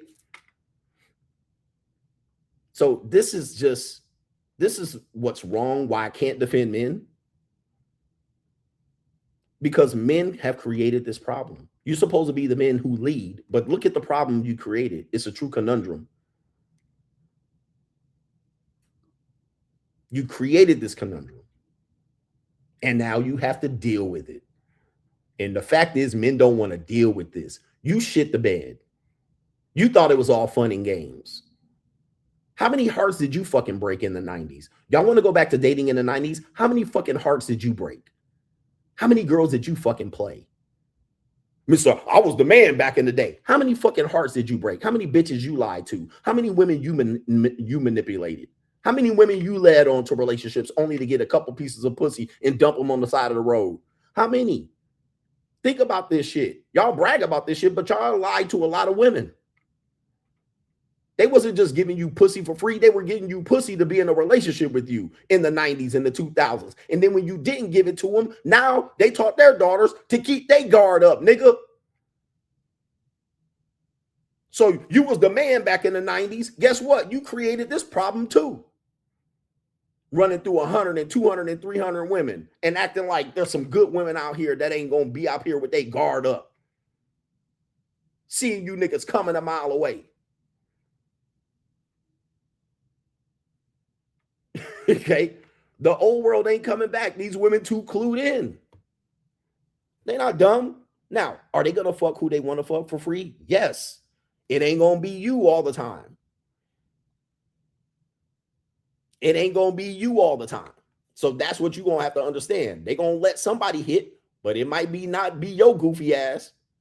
Okay. You're going to be sitting on the sideline watching from the goddamn cheap seats. It's not that hard to figure out. So we're going to have to let this goofy ass nigga go. Why do goofy niggas watch me for 4 hours? You have to ask yourself, you have to be a dumbass Negro to watch me for 3 hours and disagree with me. But I do have to understand there's nothing else on YouTube. You know this because I've been off for a week. There's nothing else on YouTube. I'm like the main shit going on here, and I should be bigger than this, but it is what it is. But why watch me for 3 hours sitting up here disagreeing with me the entire time? Like, this crazy to me. Like, I got shit going on in my life. I got women to fuck and Filipinas to touch. I'm not going to watch 3 hours of somebody I don't like. Right? That is the weirdest shit. But again, it's the modern day men. You don't have shit going on in your life. And this is the best thing going on in your fucking life, is to watch me, even though you supposedly vehemently disagree. But I like the fact that you gave me some viewership. But again, I look at it as you guys are useless individuals for me to even waste my time and capacity on. I'm not trying to convince you. Shout out to Ray, says, great show. He says, the men are indeed the new women. Indeed. Shout out to our brother here. It is Jones G, says, appreciate your wise teaching. CGA, respect. Somebody said the manosphere is a rest haven for Mitches. Dude, the manosphere is dead. Guys, Andrew Tate's arrest signals the death of the manosphere. It does. It's the death of the red pill. It's the death of the manosphere. All you manosphering niggas, there's no next Andrew Tate. There's no next Andrew Tate. I know y'all think Myron is gonna be the next one. Niggas, if he's I don't know, bro. It's only so far he can go. But there's no next manosphere, nobody. Right? There's no next manosphere. It's over. It's over. That he signals the death of the red pill. metaphorically, physically, and for all intents and purposes, nobody takes the red pill or the manosphere seriously. Especially when you dress like that getting arrested, nigga. You dress like a goddamn Don Flamenco getting arrested in a purple blouse and capri pants and fucking slippers with no socks. Nigga, that is the epitome of the fucking how the manosphere looks. That is the epitome of the manosphere right there. Let me pull this picture up. This is the image of the manosphere. What remains of this fucking space, the credibility that it lacks. He could have got arrested with his shirt off and his abs out, but no. Them goof ass niggas got arrested looking like Darkwing Duck and a fake ass pimp. Nigga, like, that's the manosphere.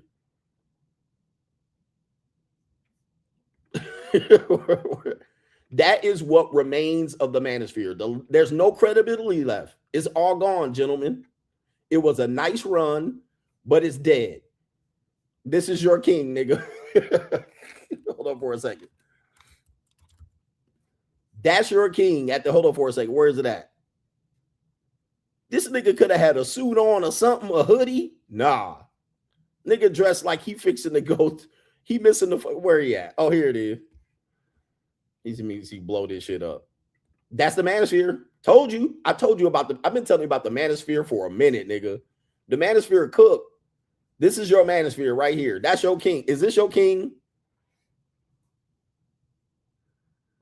This is it.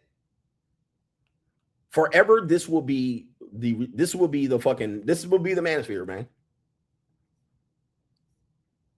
And anybody defending this wardrobe, nigga, go smack yourself silly.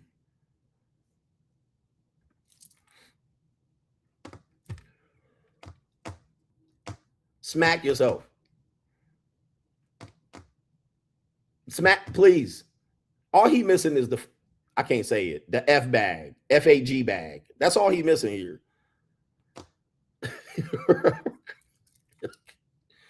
All right, this is, I told you about the manosphere being, in what do you call it? Infiltrated by gays.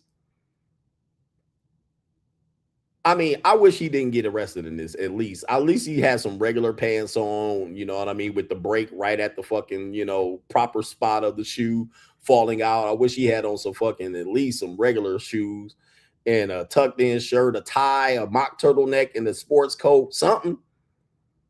But we can't be out here getting arrested in this. And any of you goofy ass niggas wearing this, please stop wearing it, man. Who set this man up, brother? This is a cold ass, evil ass world, bro. They should have let this nigga wear this in jail and see what happened, bro. God dang, bro. That's a bad day. I feel bad for him. Like, if one thing I do feel bad about him is he chose to wear that shit and then he got popped. I was like, damn, nigga, couldn't you arrest me in some regular shit? You got me wearing my pajamas outside, my pedal pushers. Yeah, I need at least a hoodie and some Timberland boots and be like, ah, nigga, so I could go out and parade the shit around. But the other nigga wearing the whole goddamn Undertaker outfit, looking like Mr. Fuji and shit. Hold up for a second. Let me see if we can pull up. This how the other nigga was dressed. This how the other nigga was dressed, like this. Like, what in the fuck?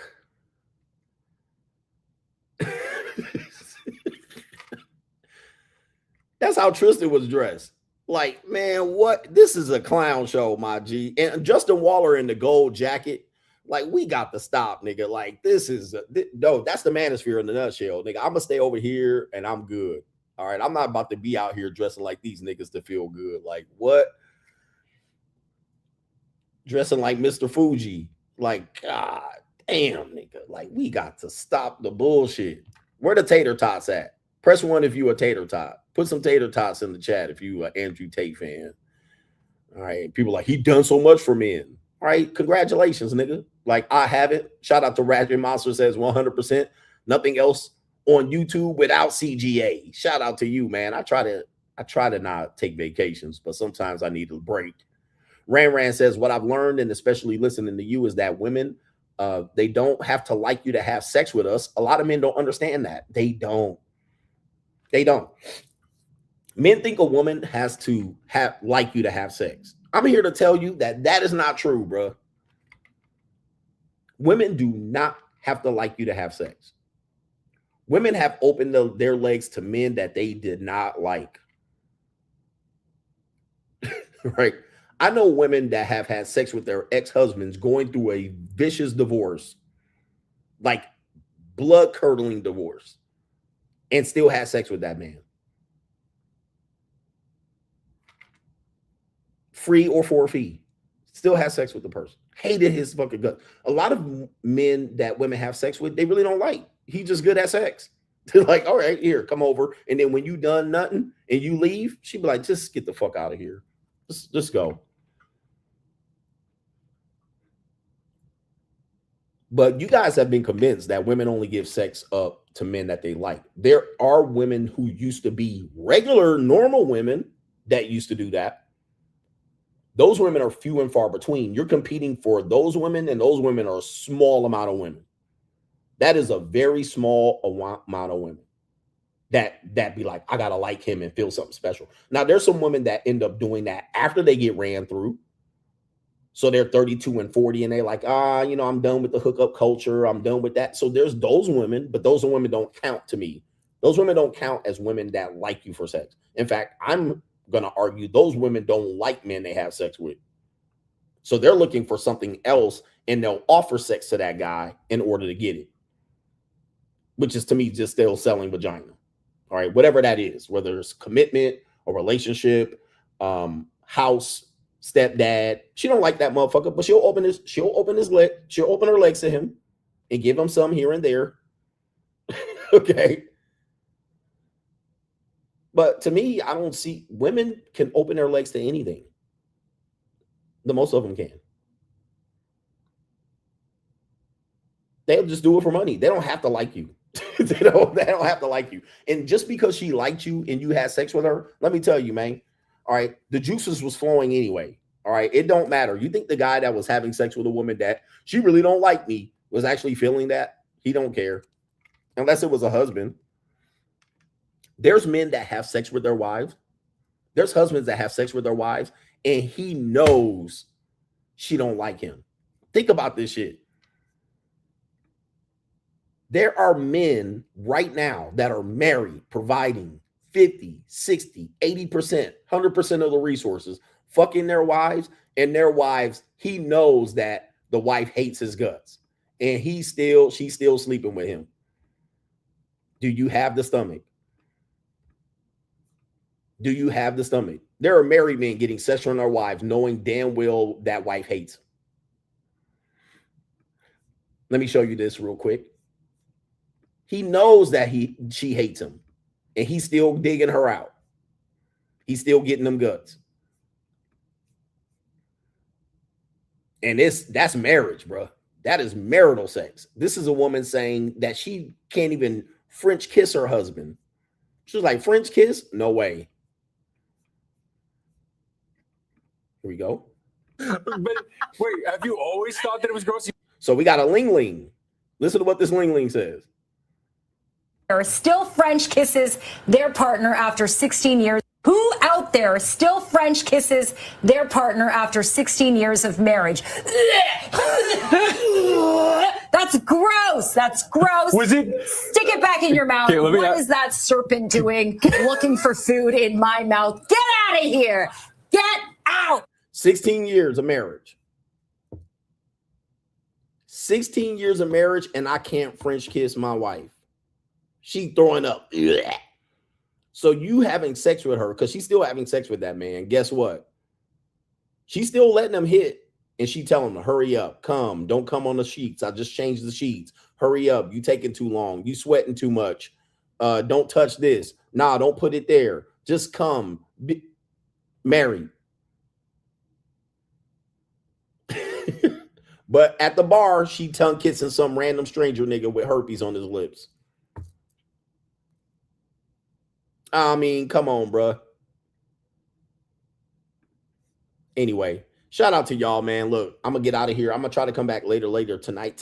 Well, it's tonight my time. It'll be close to midnight, but it'll be morning for you guys. Shout out to the Coach Gang. Hit the like button out. And no, I didn't hate nobody in this particular episode. That's just you, bitch nigga. Season 9 coming up. New intro coming up as well. Follow me on Instagram. Peace.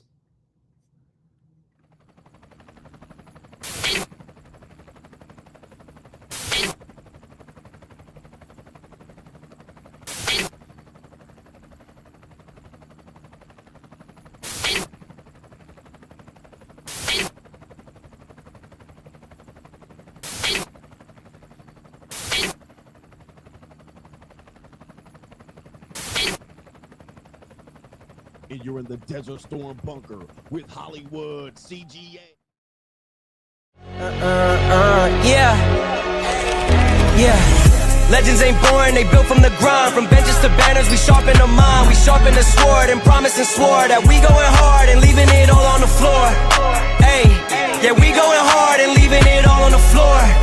Hey, yeah, we going hard and leaving it all on the floor. Legends ain't born, they built from the grind. From benches to banners, we sharpen the mind. We sharpen the sword and promise and swore that we going hard and leaving it all on the floor.